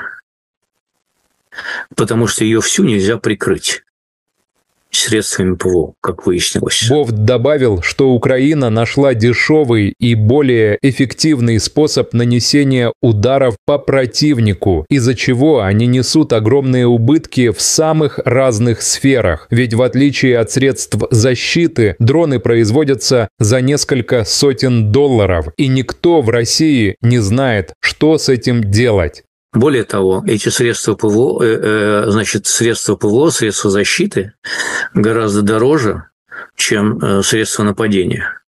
Дроны, которые стоят там несколько сотен долларов каждый, а при достаточно массированной западной помощи их можно наклепать и сотнями посылать каждый день по разным объектам инфраструктурным, мирным, гражданским, военным, всяким. И вот эта проблема, она не решена. Как мы видим, практически никак не решена. Удары, которые начались, на минуточку, всего лишь в 23-м году, прилетел первый дрон на Кремль, с тех пор эти удары только наращиваются. И эта проблема до сих пор не решена. Более того, я уверен, что ее не решите созданием никакой буферной зоны, потому что эту буферную зону надо будет создавать до Польши, до границы Польши с Венгрией там, и так далее. Поэтому отсюда вот эта вот уверенность украинского руководства в том, что они нащупали тот метод ведения войны, который для них достаточно дешев, а для нас достаточно болезненный. Огромные убытки несет гражданская авиация. Вот еще несколько месяцев наращивания таких ударов, и у нас гражданское авиасообщение на европейской территории будет парализовано. Это экономический ущерб огромный. Если продолжить бить по НПЗ, соответственно, тот же эффект. Это все большие экономические издержки, большие экономические потери. И военного средства против этих дронов пока не найдено. В идеале, конечно, Израиль мог накрыть свою маленькую страну этим самым железным куполом, который и то пропускает удары. А там насыщенность гораздо больше. Соответственно, прикрыть всю территорию России каким-то лазерным оружием – это задача достаточно отдаленного будущего и очень дорогостоящая. Но мне тоже не нравится, что к нам вглубь прилетают. И я жду, когда мы наконец примем системное решение. Потому что я задам простой вопрос. А кто отвечает за ПВО внутри страны? И мы не найдем на него ответа. Хорошо, а если у нас средство ПВО упадет на какой-нибудь жилой дом, кто за это будет отвечать? У нас закон это описывает, позволяет. Нам нужно возвращаться к Советскому воздушному кодексу. Фронт не посыпется никогда, потому что мы перешли на новый этап ведения боевых действий. Он заключается в том, что раньше можно было совершить прорыв обороны и выйти на оперативный простор. То есть ты в тыл мог войти и дальше. Сейчас это технически сделать нельзя. Почему? Сейчас штурмующие подразделения идут 2, 3, 5 человек. Никто не штурмует огромные, не идут колонны танков. Идет война дронов. Зона сплошного поражения, вот эти 10-15 километров, это зона смерти. Там можно перемещаться в плохую погоду очень быстро на мотоцикле. Все. И противник сейчас наладил производство дронов в Прибалтике, в Европе, защищен от наших ударов. И в их понимании этот процесс не остановится никогда. Потому что на $1 миллион можно сделать там сотни тысяч дронов. Это не снаряды, это совершенно другие деньги. Операторы дронов несут очень маленькие потери. Человек, который сидит в подвале, 18-летний, умеет делать джойстиком, на дистанции 30 километров у него зона сплошного поражения. Дроны залетают. Поэтому ему что, в тыл стрелять, прорваться, что тогда вперед. Поэтому мы идем достаточно последовательно. Сказать, что вот он сейчас прям провалится и что-то у них случится, нет. Когда беспилотники летят над мертвыми городами и деревнями, где нет никого, и ты выискиваешь, где же эти ребята спрятались, то есть это очень сложно достаточно. Потому что вроде бы пустынное место, начинаешь двигаться, из всяких углов и щелей начинают вылетать беспилотники, и, извиняюсь за выражение, наносить удары по нашим колоннам. Сам способ ведения войны изменился. Они нашли решение для того, чтобы не проиграть войну. Они отгородились от нас стеной дронов. И теперь большая часть военных даже получают ранения, кого-то убивают, но даже не видят противника. Какой Украины? Вы о чем? Нашей? Нет у вас никакой Украины. А что-то у нас с вами нету никакой Украины? У вас нет. Мы ни с кем не хотим воевать. Россия никогда ни на кого не нападала. Это удивительно, когда великая и могучая страна никогда ни на кого не нападала. Она только защищала. У нас в стране больше нет авиационных инженеров, у нас нет людей, которые... Довести какую-то хреновню 80 лет назад, которая была создана Великим Советским Союзом, сделать ей замену. Требуются вот эти годы и эти миллиарды? То, что можно сделать в авиамоторном кружке гребаном.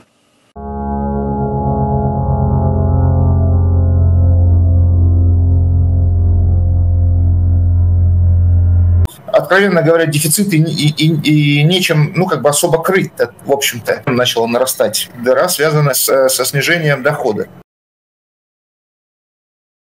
Даже на кремлевском радио уже открыто признают, что санкции все же работают. Ситуация в экономике стремительно ухудшается. Цены на нефть падают, а деньги уходят на войну, которая не приносит результатов. Они признают, что денег в бюджете все меньше, и где их брать никто не знает. Консультант по экономике и технологиям Петр Заборцев признал в прямом эфире, что в бюджете образовалась дыра, которая связана с падением доходов. И одна из главных проблем России – это снижение цен на нефть.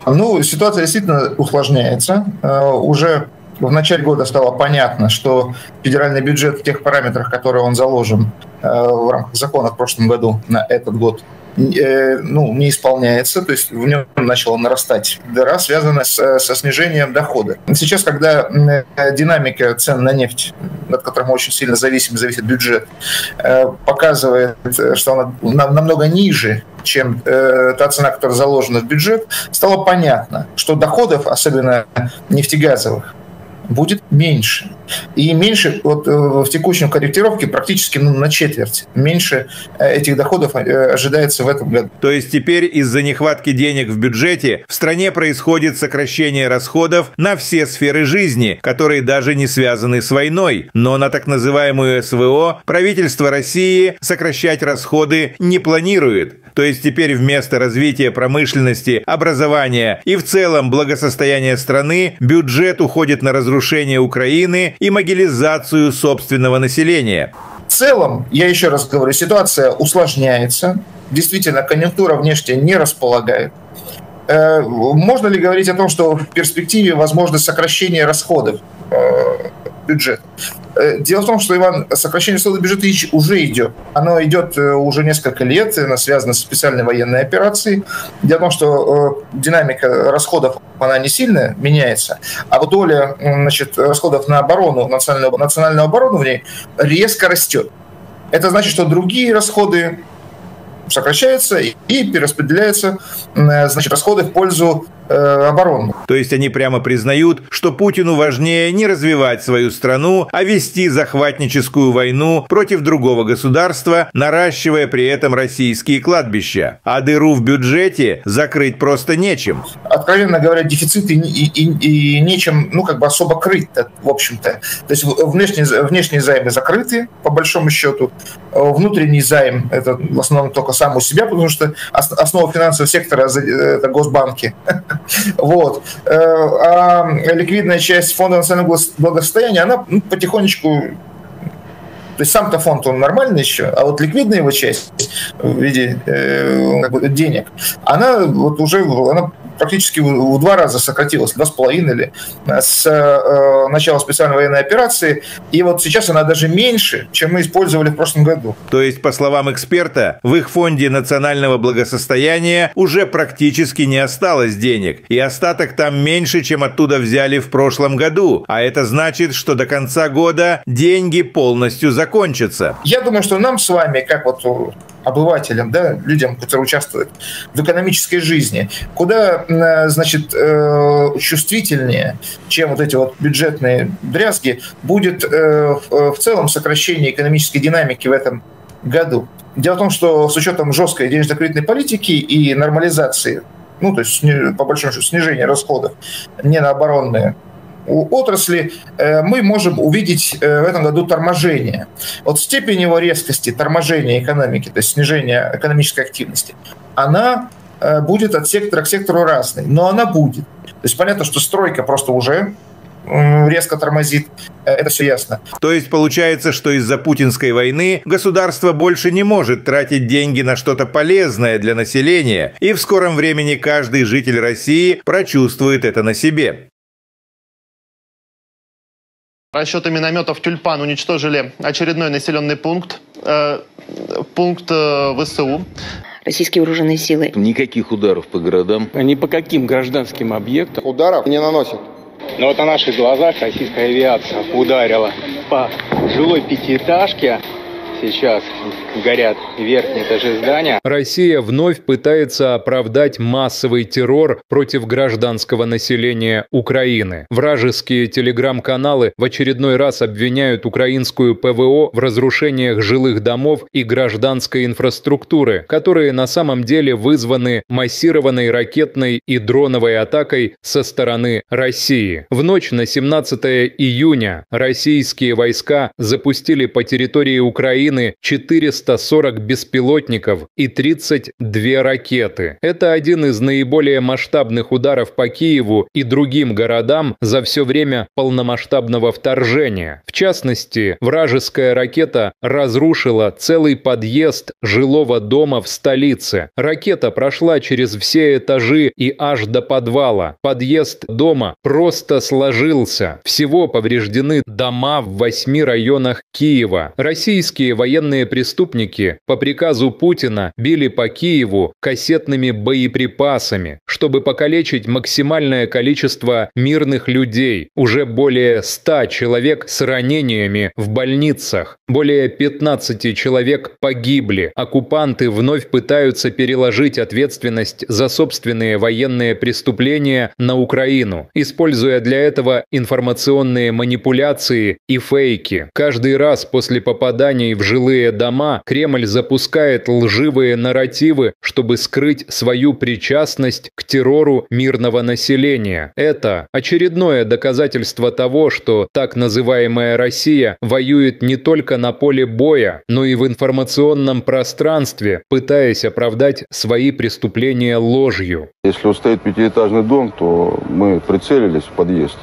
Где-то если не в этот подъезд, то в соседний точно летает. Ни по каким гражданским объектам российская армия ударов не носит. Но уже все, уже посыпалась вся эта история. Штукатурка давно слезла. Сейчас начинает проявляться истинная эта морда морда. США отменили намеченные на эту неделю переговоры с Россией. Это должна была быть первая встреча, посвященная отношениям между нашими странами. После телефонного звонка Путина с Трампом 12 февраля делегации встречались 4 раза. Дважды в Саудовской Аравии и дважды в Турции. Но те переговоры были посвящены войне в Украине.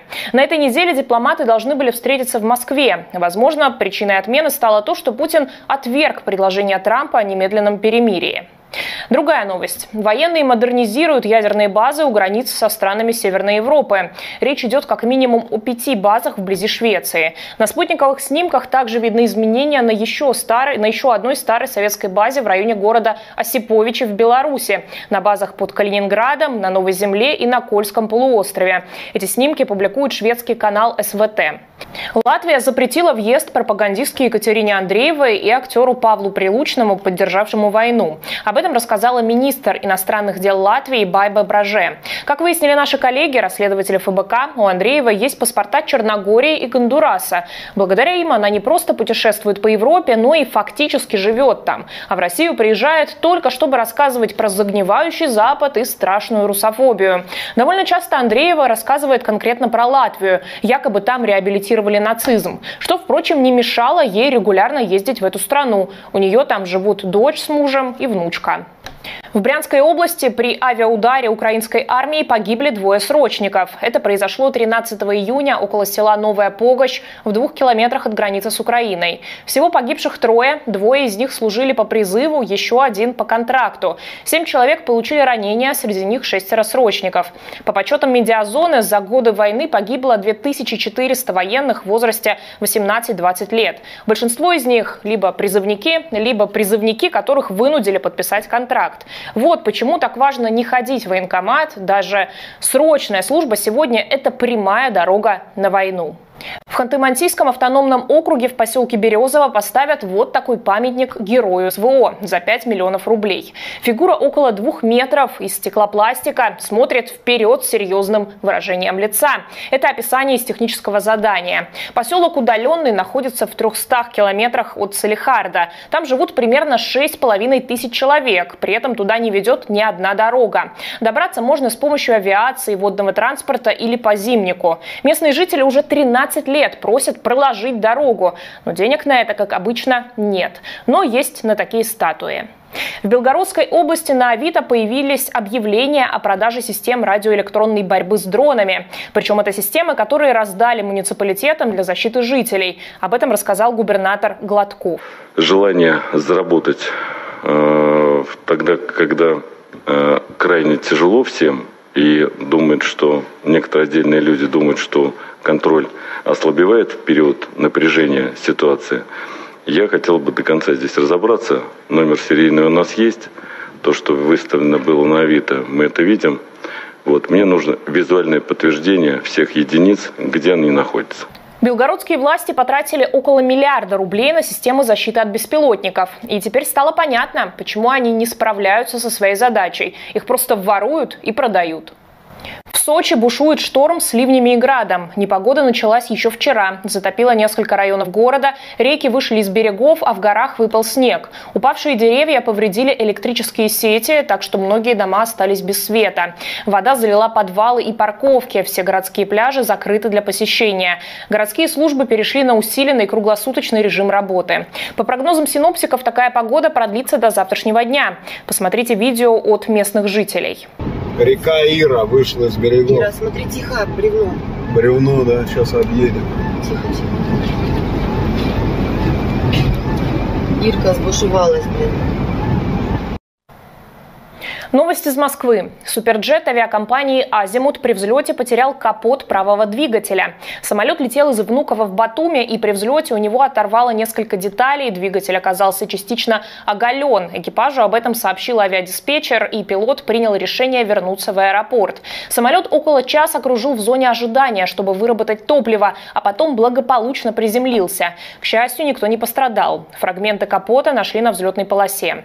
Это уже не первый подобный инцидент. с суперджетами этой авиакомпании. 2 года назад при вылете из Минеральных вод у другого самолета оторвались створки левого двигателя. Ну и вообще, после начала войны и санкций российские суперджеты часто попадают в новости из-за технических проблем. В 2024 году журналисты зафиксировали 102... Как могут спокойно ходить по земле русские люди, которые опозорили великую авиационную индустрию? Родина Антонова, Туполева, Сухого, Микояна, Гуревича. И вот сейчас появляется кто-то и говорит, что ну там сюда миллиарды, туда миллиарды. Не получилось. Дипломы аннулировать. Вы не авиационные инженеры, вы не конструкторы. Вы позор народа. Вы страну опозорили.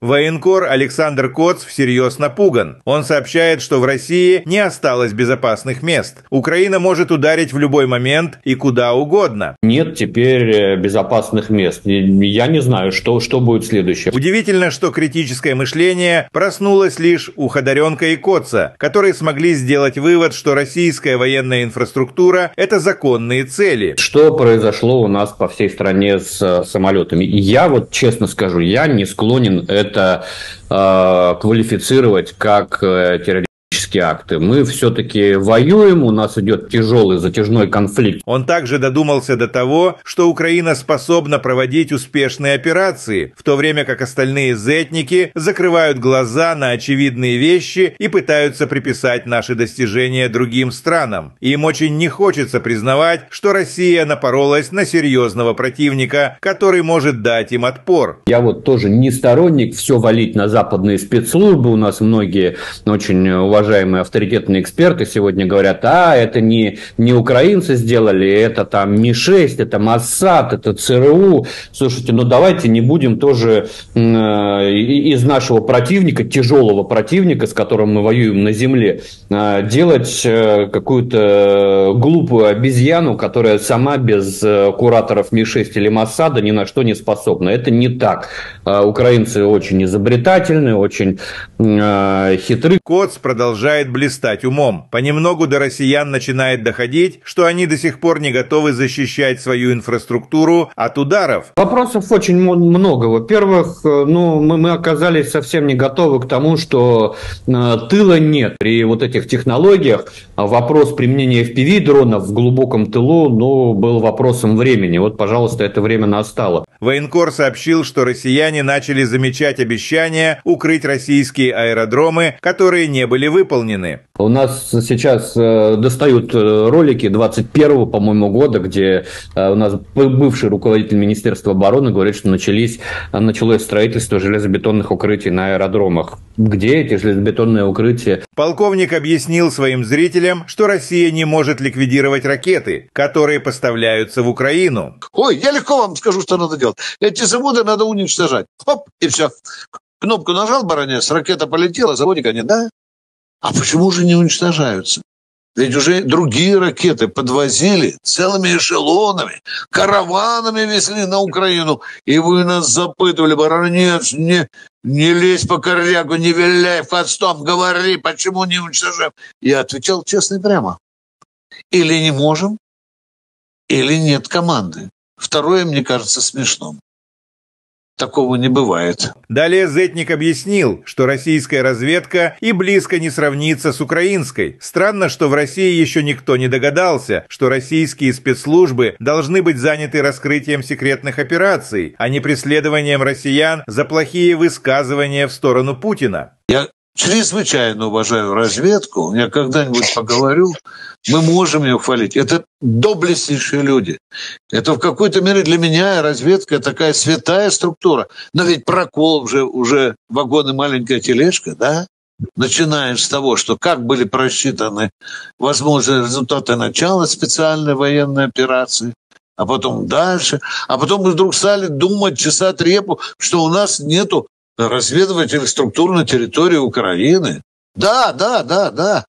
А тут, в России, как в шею бездомной собаки, этих вот самых разведчиков, завербованных специальной службой безпеки Украины. Это же правда. Ну, согласитесь, что тут Украина очень сильно постаралась, а теперь мы волосы на голове рвем.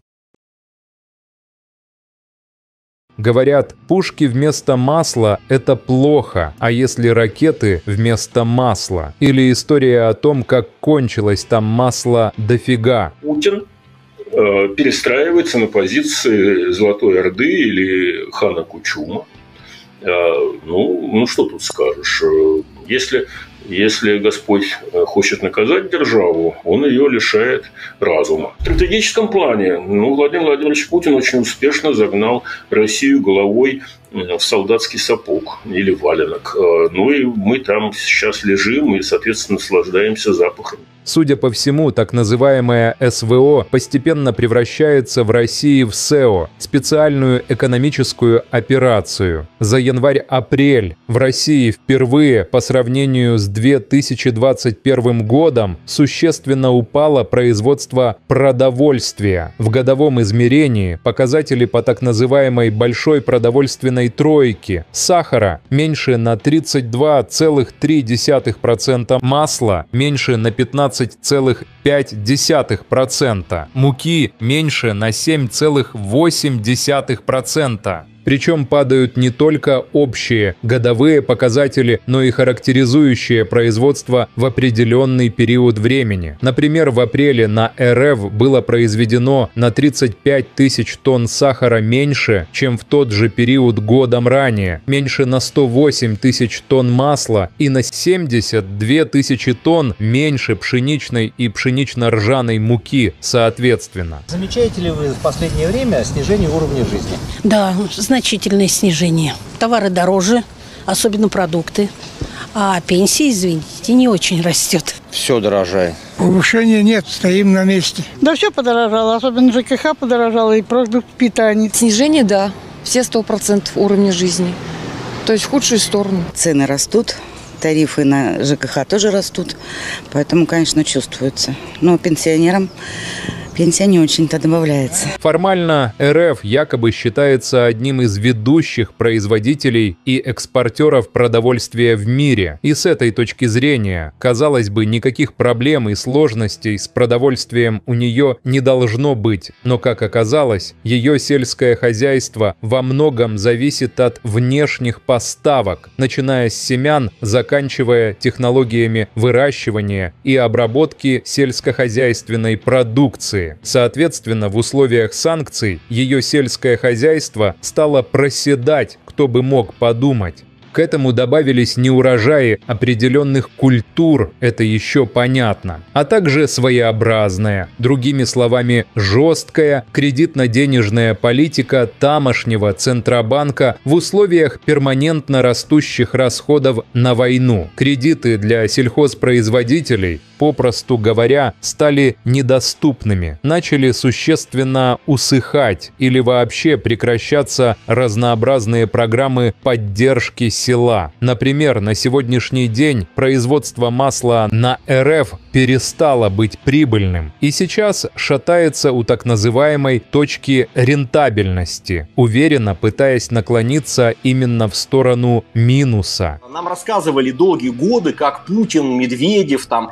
силовики с единороссами выгнали из России западные компании, концерны, значит, все эти там General Motors, там Hyundai, Honda, Mercedes, BMW, Caterpillar, все, что можно было, выгнали и спасли Россию от оккупации, там, от разбазаривания ресурсов. Вспомните, Путин еще в декабре на прямой линии рассказывал, что если бы он знал, что война будет длиться не 3 дня, а там 3 года, а пошел бы он этот шаг, и он сказал, что, конечно, бы пошел, потому что, скажем так, если бы не пошли на войну, то, соответственно, Россия бы там деградировала, утрачивала суверенитет и стала бы сырьевой колонией Запада. Вот теперь оказывается, что мы вот такую многоходовочку решили провернуть и обратно готовы, говорит, забирайте все, что хотите, все недра, только снимайте санкции, верните наши дворцы и замки, сделайте нас снова рукопожатными, чтобы нам не предъявляли за обнуление Конституции, там, узурпацию власти, фальсификацию выборов, политические репрессии. Как в деревне это дела в целом обстоят? Что у вас производство-то есть какие? Никакого нет. Раньше был колхоз, был, все распадался, ничего нет.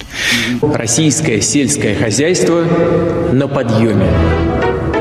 Зерноводство все уничтожили под корень. Колхоз «Дружба» был, карьер, ПМК завод был. 10 лет назад я была лучше обеспечена, чем сейчас. Рыбу перестала покупать. Очень мало рыбы покупаю, потому что невыносимо дорого. 10 лет было получше, сейчас еще хуже. С каждым годом все хуже и хуже. Мясо меньше покупаем. В основном так макарон только едим, да картошку. Раньше как-то на цены не обращаешь внимания больно, а теперь смотришь на цены. И что характерно, это все я не придумываю самостоятельно, а так пишут сами россияне. В данном случае наш бывший соотечественник, а отныне полурусский эдакий Игорь Дмитриев, бывший депутат Одесского горсовета, цитирующий официальные цифры Росстата. Даже боюсь представить себе, что там делается неофициально, так сказать, в реальности. Россия наконец-то догнала и перегнала Америку.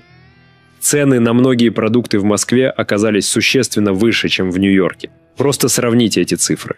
Разница составила десятки, а на некоторые продукты и сотни рублей. Что-то оказалось все-таки немного дешевле. Но инфляция в России в прошлом году составила почти 10%, а в США оказалась ниже 3%. Так что скоро и здесь Америку перегоним. При этом средняя зарплата в Москве составляет 136 тысяч рублей против 579 тысяч рублей в Нью-Йорке. Получается, что москвичи, зарабатывая в 4 с лишним раза меньше, чем нью-йоркцы, вынуждены на еду тратить гораздо больше. Для того, чтобы было хорошо 140 миллионов, нужно, чтобы война кончилась. Потому что война загоняет эти 140 миллионов в совершенно ужасающее будущее. И почти уже нельзя от этого будущего вернуться. Но вот тому, который называется президентом, как раз это все совершенно не так. Ему важно сохранить свою позицию, а для этого он готов пожертвовать интересами остальных 140 миллионов легко, просто без каких-либо напряжений. Поэтому да, с точки зрения российской экономики лучше, чтобы война прекратилась, чтобы солдаты не погибали, чтобы не тратились такие гигантские деньги на оружие. Но это как бы такая абстрактная конструкция. И эта тема никого на самом деле не интересует абсолютно.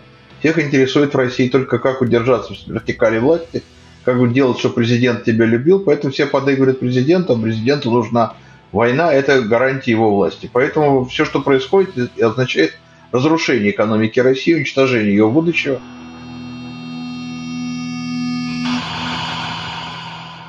В 80 лет летает Ан-2, а заменить его не могут. И в апреле 25 года с УЗГА подписан контракт на доработку опытных образцов. А проблемы с конструкцией устраняются. Директор Сибне Владимир Барсук подтвердил, что проект не замораживает, но сертификация может затянуться. Я надеюсь, все эти люди уже арестованы. Я просто надеюсь, что уже вовсю Минпромторг обратился к следственным органам.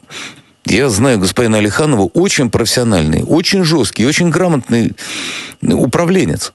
Я уверен, что он это не потерпит.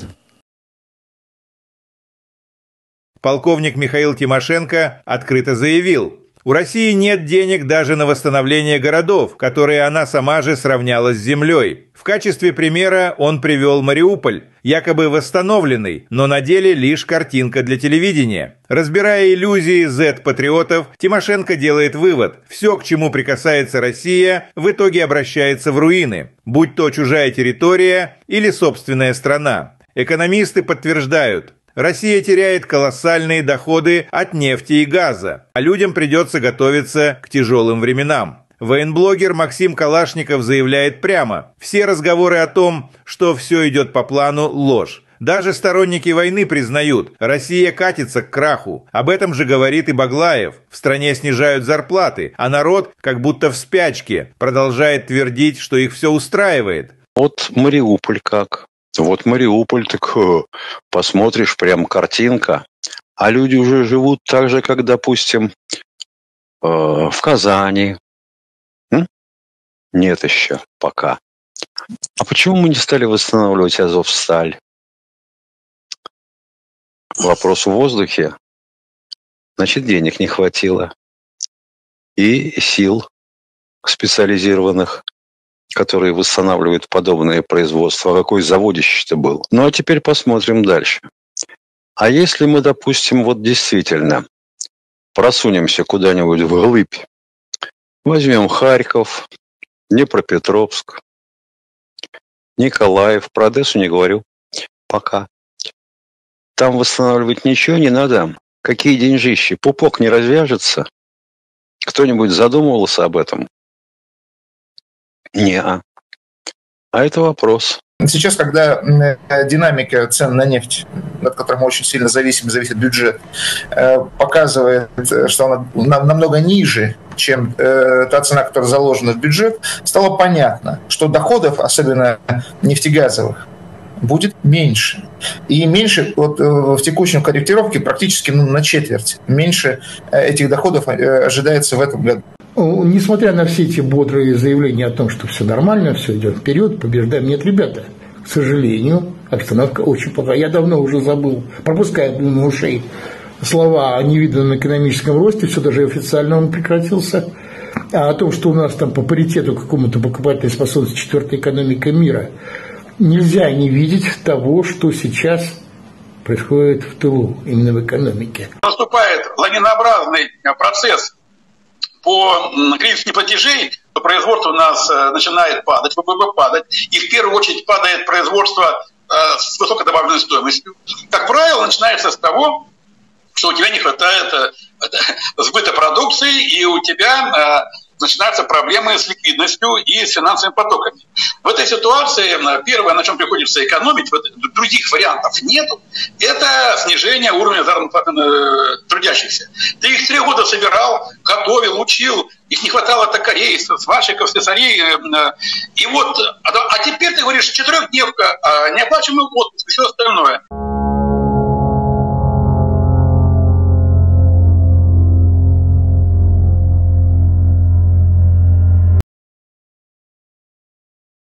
Chaos broke out in the studio after Sarukhanov's question. Does anyone really hope that aid to Ukraine will be cancelled? What do you think will happen next?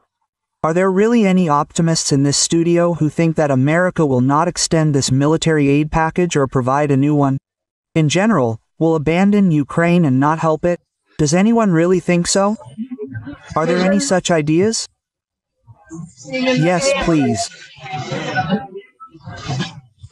Is it really possible that Boris is just wondering what kind of aid there will be?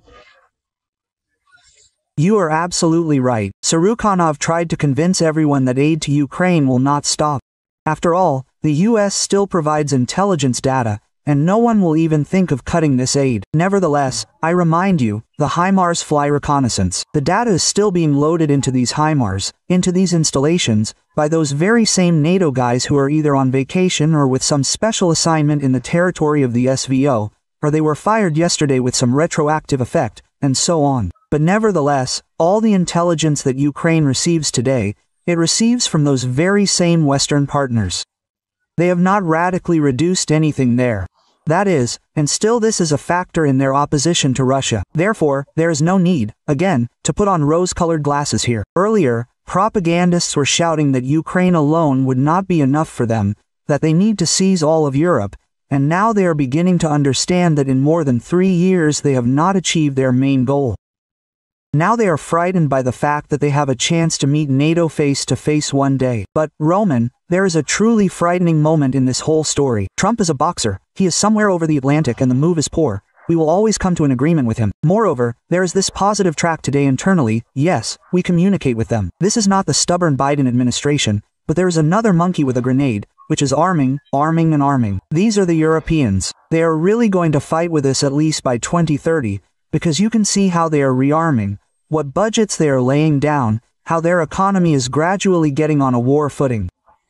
Bobbian made it clear to Sarukhanov that he should not underestimate and try to ridicule the leaders of NATO countries. Russia is already at the bottom, and the Zetniks can only ask questions. What should we do? That is, these are not politicians, these are not managers, these are some kind of bad managers who cannot be trusted with just a cart, you know, from the supermarket. I understand all this perfectly well, but these are the bad managers who you can't trust with a cart. One works as NATO Secretary General, another works as German Chancellor, a third works as British Prime Minister, a fourth works as French President, a fifth sits out overseas working as US President. And what to do with all this now?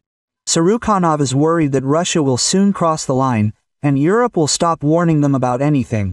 NATO countries will strike. Ved, I am still worried, and my colleagues have rightly noted that a certain military crisis is brewing in the Baltic, that they are already still latently threatening us that our ships will not pass there and so on, that the blockade of Kaliningrad is real, of course, and our officials are talking about it. He sang another fairy tale about how Russia allegedly does not want to fight. They simply have no choice. The question is, how far will this monkey with a grenade go? What should we do? Because we don't want to fight. But the question is that it looks like we're not being left with a choice. The colonel believes that a plant is being set up in Ukraine to assemble Taurus missiles. He says that the Germans will only supply spare parts for them, so the missiles will be considered Ukrainian. The Germans have made a clever move. The British, apparently, suggested, no, we won't have missiles on the net. But they're only bringing components. And they'll be assembling them, according to unofficial data. You also sometimes operate unofficially. While a plant is already being set up where Ukrainians will assemble them, of course, with the help of the Germans, they'll be assembling Taurus missiles on Ukrainian territory. And now you can't say that these are German missiles. They just sold the components, the spare parts were sold. Elements, systems, whatever you want. And the blocks. So how can you prove it now? Another blow to the Kremlin's pride. Hungarian Prime Minister Viktor Orban said that Russia is too weak to threaten Europe. And no one is even trying to argue with this statement anymore. Russian experts admit that they have been unable to cope with Ukraine for 4 years now, and any talk of attacking NATO looks absurd. Political scientist Vadim Trukachev said that Orban is right and Russia really would not withstand a large-scale conflict with Europe. At the same time, he tried to justify himself by saying that Moscow had no intention of attacking anyone. Let's talk about Orban. It is believed, as they write again on the internet, that he is our elephant in Europe on par with the same Fico and, perhaps, even with Ulucic. Well, yes, you already understand what I'm getting at, and I'll explain for the audience. Viktor Orban, Prime Minister of Hungary. Well, it is believed that he maintains neutrality, and this is how European politicians should be. It may be so, but not long ago he surprised us with his statement to the French media. In general terms, what he said was this: I am not afraid that the war in Ukraine will spread to the rest of the world, because the Russians, well, are too weak for that. They can't even defeat Ukraine, so they won't be able to attack NATO.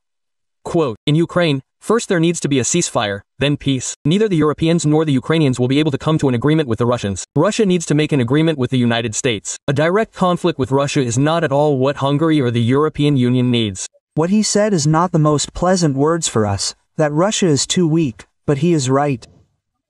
Yes, we are not here to attack Europe, we are weak, of course. We don't need that. Why, strictly speaking, should we attack Europe? Yes, something that cannot, they say, even defeat Ukraine, but this is what we talked about, in the first part. By victory, we mean a very rapid advance to the west. Well, strictly speaking, here Orbit confirmed what I am talking about. Yes, until Russia liberates Kharkiv Zaporozhye, they will think that we are weak enough, just to draw a conclusion from this. Orban run to these are the core confrontations of the European Union in recent years that are made different, yes. The organ, believes that if Russia is not so strong, then it is quite possible to negotiate with it. RUT believes that since Russia is not very strong, it is NATO. A similar position is held by Perebeshchak Mikhailo Nufrienko, who added that Russia has not achieved any of the key goals, including being unable to disable Ukraine's energy infrastructure. We have been destroying the enemy's energy structure for 3 seasons in a row. Have we destroyed it? No, there is even electricity in Kyiv. Not only in Kyiv, by the way. Yes, it is everywhere. He admitted that the strikes were ineffective, because they prefer not to strike at the enemy's logistics, but try to ruin the lives of the civilian population. We understand that the military-industrial complex enterprises and everything related to the war are supplied with electricity first. The population will be disconnected from electricity first. If something happens, the strikes that were carried out satisfied you for 20 seconds. There were strikes today too. Well, last night, 20 seconds short. I have no explanation for why we prefer to strike at the enemy's energy structure, and not at the enemy's logistics across the Dnieper. I have no answer for the third year. The fourth, that the analytics that are provided, they seek to justify the current state of affairs. There are no safe places now. I don't know what will happen next. A difficult protracted conflict with a very serious enemy. Russian television continues to admire Operation Web and is no longer embarrassed to admit that it was a complete failure for them. ZTV Venkor Alexander Kotso said that the strikes on their airfields cannot be called terrorist attacks, because they are military targets. What happened to our planes all over the country? I'll be honest, I'm not inclined to classify this as terrorist attacks. We are at war, after all. We are in a difficult protracted conflict with a very serious enemy. I'm not talking about the collective West now, I'm talking about the Ukrainians in their pure form, but because they are a very dangerous, cunning, inventive and insidious enemy. I'm also not a supporter of blaming everything on Western intelligence agencies. Many of our highly respected authoritative experts today say, it wasn't the Ukrainians who did this, it was Misha there, it was the SAD, it was the CIA. Listen, let's not turn our enemy, the heavy enemy we are fighting on the ground, into some kind of stupid monkey that is incapable of anything without its curators Mishesti or Masad. That's not true. And the Ukrainians are very inventive, very, cunning, as I already said. Some planes that we no longer make, well, like the Tu-95, for example, yes, the idea itself, the execution itself, it seems to me, is purely Ukrainian. And I would still say that this is sabotage, not a terrorist attack, because we are fighting, and they attack military airfields, not civilian ones. What happened in terms of execution? Yes, we see this, very, painstakingly prepared in conspiracy theories, conditionally conspiracy theories, sabotage, when, in a filmed warehouse, they prepared several trucks, which loaded up portable trailers, yes, in the roof of which devices were mounted, in which there were all the front-facing drones, controlled via cellular internet through GSM modules. There are a lot of questions. Firstly, well, we turned out to be completely unprepared for the fact that there is no rear with these technologies. The question of using FPV drones in the deep rear, but it was a matter of time. Here you go, this time has come. The question that we have also been discussing, but I don't know how many years. The question of protecting our aircraft at airfields. The question of physical protection. We are now getting videos from, I think, 2021, where our former head of the Ministry of Defense says that the construction of reinforced concrete shelters at airfields has begun. Where these reinforced concrete shelters are, is unclear. There are no safe places now. I don't know what will happen next. Maybe there will be a submarine base in Kamchatka, nuclear submarines, or in Vedyevo, yes, in the Northern Fleet. Anything at all. Or launches or silos, launch silos there for our strategic nuclear forces. I don't know what will happen next. The question is again about the work of agents, when such a, well, whole organization, yes, a covert one, operates in Russia. Why hasn't it been exposed? There are, of course, many questions about this. Surukhanov tried to convince everyone that support for Ukraine would not stop. The US continues to share intelligence data. Previously, propagandists claimed that Ukraine alone was not enough for them, they needed all of Europe. Now, having realized that they have not achieved their goals in more than 3 years, they are frightened by the prospect of a direct clash with NATO. Babyan reminded Surukhanov that laughing at the leaders of NATO countries is stupid. Russia is at a dead end, and the Zetniks are left with only questions about what to do now.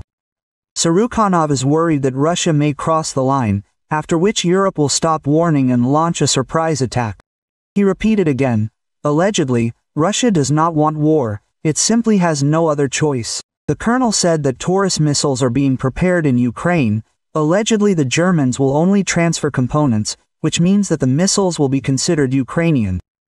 What do you think will happen next? Well, are there really any optimists in this studio who think that America will not extend this military aid package or will not allocate a new one? Basically, will abandon Ukraine and will not help it? Well, is there really anyone who thinks so? Are there really such jokes? Are there such people? There are some. Please, 3 Felipes, really, will this one not extend another one? Nevertheless, let me remind you, intelligence data is still flying. These very same NATO guys are loading these installations into these HIMARS. Today, they are on the territory where the joint operation is being conducted, either on vacation, or with some special assignment, or they were fired yesterday retroactively, and so on. But nevertheless, all the intelligence data that Ukraine receives today, it receives from those very same Western partners. They have not radically reduced anything there. That is, and all the same, this is still a factor in their opposition to Russia. So, again, there is no need to put on rose-colored glasses here. But, Roman, there is a truly frightening moment in this whole story. Trump is a boxer. He is somewhere over the Atlantic and the going is poor. We will always come to an agreement with him. Moreover, there is this positive track today internally. Yes, we communicate with them. This is not the crazy Biden administration, but there is another monkey with a grenade, which is arming, and arming. These are the Europeans. They are really going to fight with us at least by 2030, because you can see how they are rearming, what budgets they are laying down, how their economy is gradually getting on a war footing. That is, these are not politicians, these are not managers, these are some kind of bad managers who cannot be trusted with just a cart, you know, from a supermarket. I understand all this perfectly, but these bad managers who you cannot trust with a cart, one works as the Secretary General of NATO, the other works as the Chancellor of Germany. Danimsasim as the US President. And what to do with all this now? Here, Roman, is the big question. Where will all this lead? I am still worried, and my colleagues have rightly noted, that a certain military crisis in the Baltic is brewing, that they are already still latently threatening us that our ships will not pass through there and so on, that the blockade of Kaliningrad is real, of course, and our officials are talking about this. The question is, how far will this monkey with a grenade go? What should we do? Because we don't want to fight. But the question is that, it seems, we are not being left with a choice. The Germans went for a cunning move. The British, apparently, suggested, no, we will not send missiles to Ukraine. No, they are only transporting components. And they will assemble this for now according to unofficial data. You also sometimes operate unofficially. While a plant is already being created, where Ukrainians will assemble, of course, with the help of the Germans, they will assemble Tauruses on the territory of Ukraine. And now it is impossible to say that these are German missiles. They simply sold, component parts, spare parts were sold, elements, systems, whatever you want. Well, and blocks. Well, how now? How will you prove it? And what to do with those we free? Can you imagine what kind of enemy agents we will acquire? This has never happened before. Russian radio suddenly announced that they do not need to seize Ukraine after all. After so many years, it is obvious to everyone that Russia does not have the strength to achieve its goals. Because of this, propagandists received a new task, namely, to convince the people that they need the entire territory of Ukraine, because they do not have the money to restore the destroyed cities. Russian military experts and colonels said that viewers are demanding new victories and conquests. But this turned out to be not so simple, because they have been brainwashing the people for years, and many are now demanding to go to the borders of 1939. And propaganda has to find an excuse and explain that this is still impossible. Are we going to take Ukraine? Please, Mikhail Vladimirovich, that is true. As soon as we broke through to the Dnipropetrovsk region, Viktor Nikolaevich and I were inundated with letters. Take and that's it, there's no point in arguing here.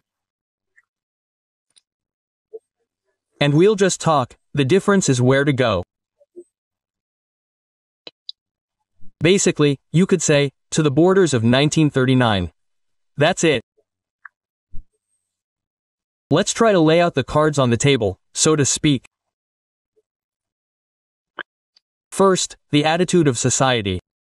Well, the Ukrainians have shirkers, we have relaxers. Will they lay down their heads, yes, for this Ukraine or what? Got it. Thanks for the answer. And then the economy.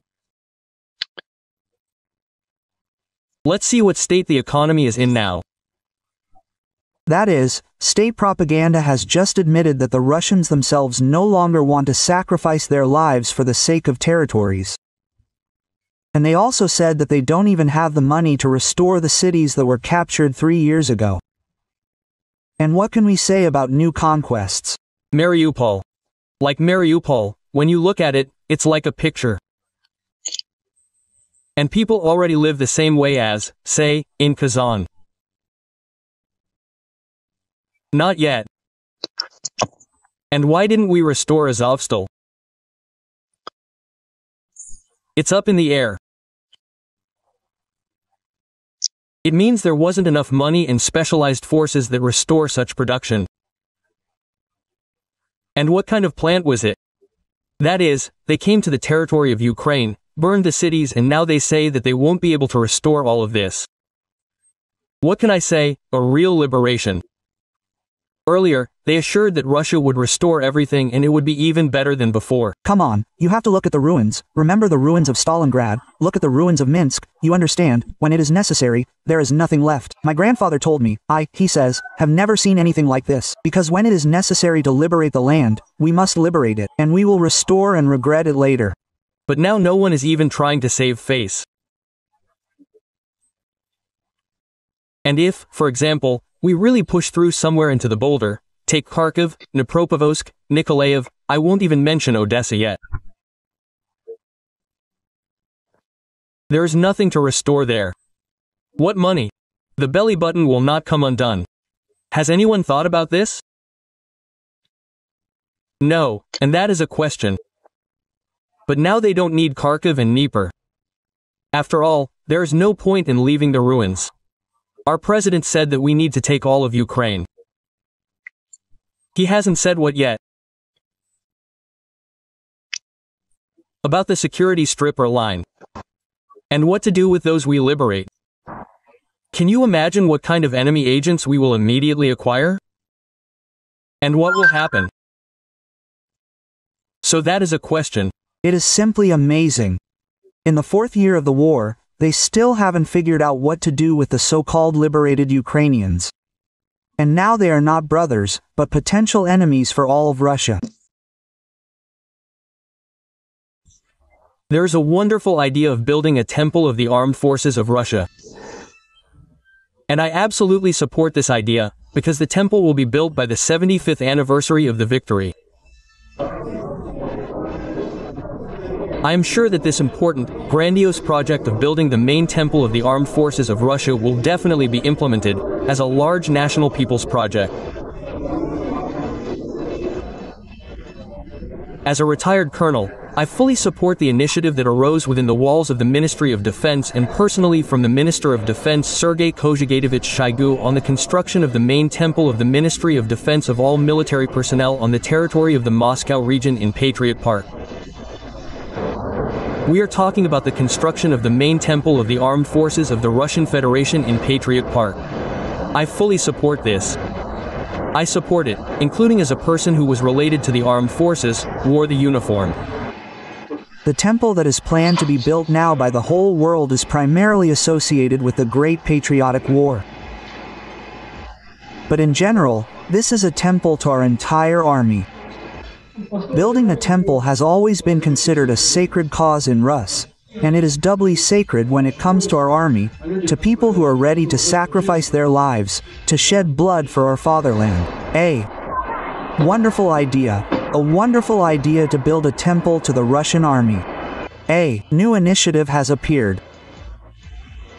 Defense Minister Sergei Shoigu called on everyone to support the initiative to build a temple on the territory of the park. All this is done with voluntary donations, that is, with our money, with the money of those people who want to invest in this truly good cause. The Ministry of Defense, in my opinion, has done, perhaps, the main thing that has been missing over the past few years. I mean the beginning of the construction of a temple in the Patriot Park near Moscow, a temple dedicated to the entire Russian Christ-loving army. And I call on everyone who understands the meaning of this to take part in this. And I myself want to contribute to this common pot, to this common piggy bank for the construction of the temple. And in Patriot Park 500,000 rubles. I urge everyone to do as much as possible, within their capabilities, but with a pure soul. Russians have collected almost 2 billion rubles for the construction of the Temple of the Armed Forces. It is being built in Kubinka near Moscow with public money. Weapons that will become building materials. The military showed the captured arsenal of the Great Patriotic War, which will be used in the construction of the main temple of the armed forces. Yes, Sergei Shoigu himself said this, right? He said that captured German equipment from the Great Patriotic War has found a use in the armed forces. They will cast the very ordinary steps of the Ministry of Defense Temple, which is currently being built in Patriot Park. All parishioners of the main temple of the Russian armed forces will trample the captured weapons of the Third Reich underfoot. It is from them that the wonderful steps and the front porch will be cast. The weapons created by the Wehrmacht to defeat the USSR eventually became trophies for the Red Army. This entire arsenal will be melted down and then used to build the country's main military temple in Patriot Park. Construction of the main church of the Russian armed forces is underway in Kubinka near Moscow. The cross will rise to a height of 100 meters. The majestic temple is being built with public donations, and it will open its doors on the day of the 75th anniversary of the Great Victory. Vladimir Putin took part in the ceremony of consecrating the foundation stone of the main temple of the Russian armed forces. The service was held by His Holiness Patriarch Kirill of Moscow and all Rus. The construction will be completed in 2020, the 75th anniversary of the victory over fascism. Your Eminences, most reverend lords, fathers, brothers and sisters, we have accomplished deeds that will be inscribed in the history of the Russian armed forces and that will be inscribed in the history of our fatherland.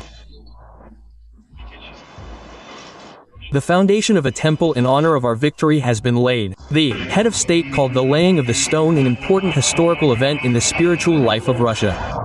Today, the first stone will be laid in the foundation of the Cathedral of the Resurrection of Christ.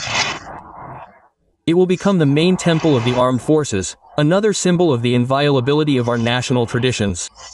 There is not a single random characteristic here. The height of the small domes is 1418 cm. The Great Patriotic War lasted 1418 days. The diameter of the so-called drum of the main dome is 1945 cm. The 45th year of the Great Victory. Colleagues, we will have the main temple of the armed forces of Russia.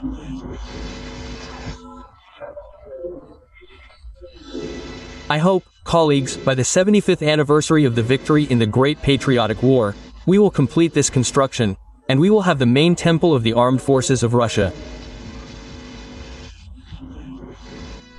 Friends, hello to all. Осенью еще рассказывал, что наш главнокомандующий, министр нападения Сергей.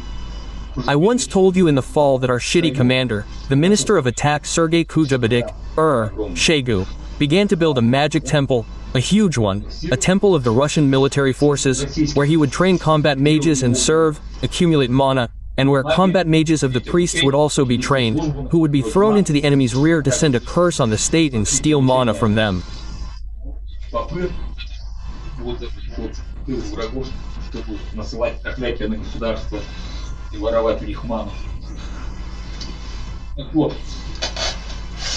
So, some details about this magical structure, the Universal Temple of the Russian Federation, have surfaced. In general, they decided to cast the steps to this temple from captured Wehrmacht equipment. From tanks of armored vehicles. Maybe planes will go there too.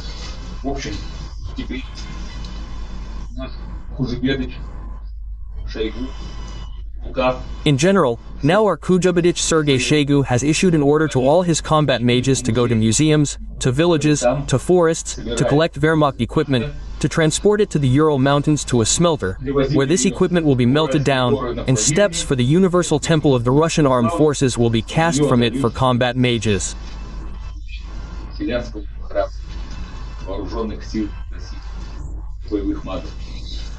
Well, accordingly, this is the first step of the step from Wehrmacht equipment.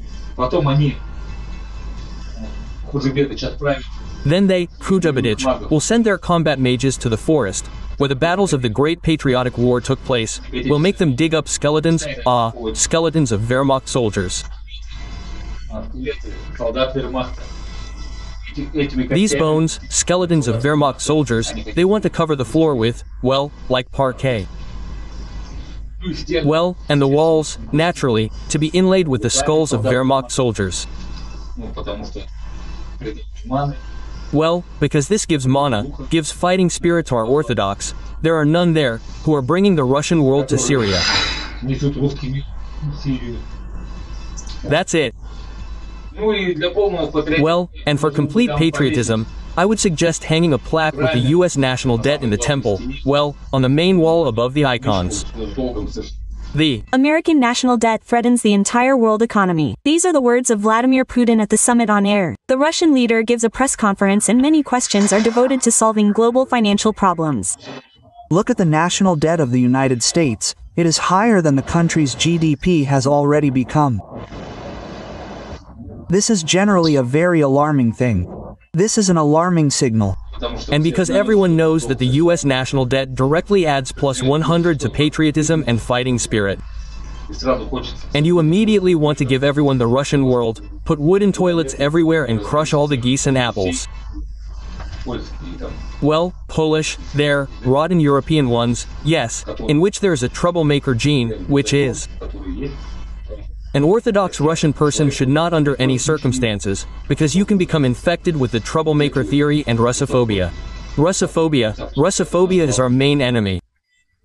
Perhaps the main change of this year was Russophobia, spreading to the world from America like an infectious disease. Russophobia, in fact, is a weapon that is used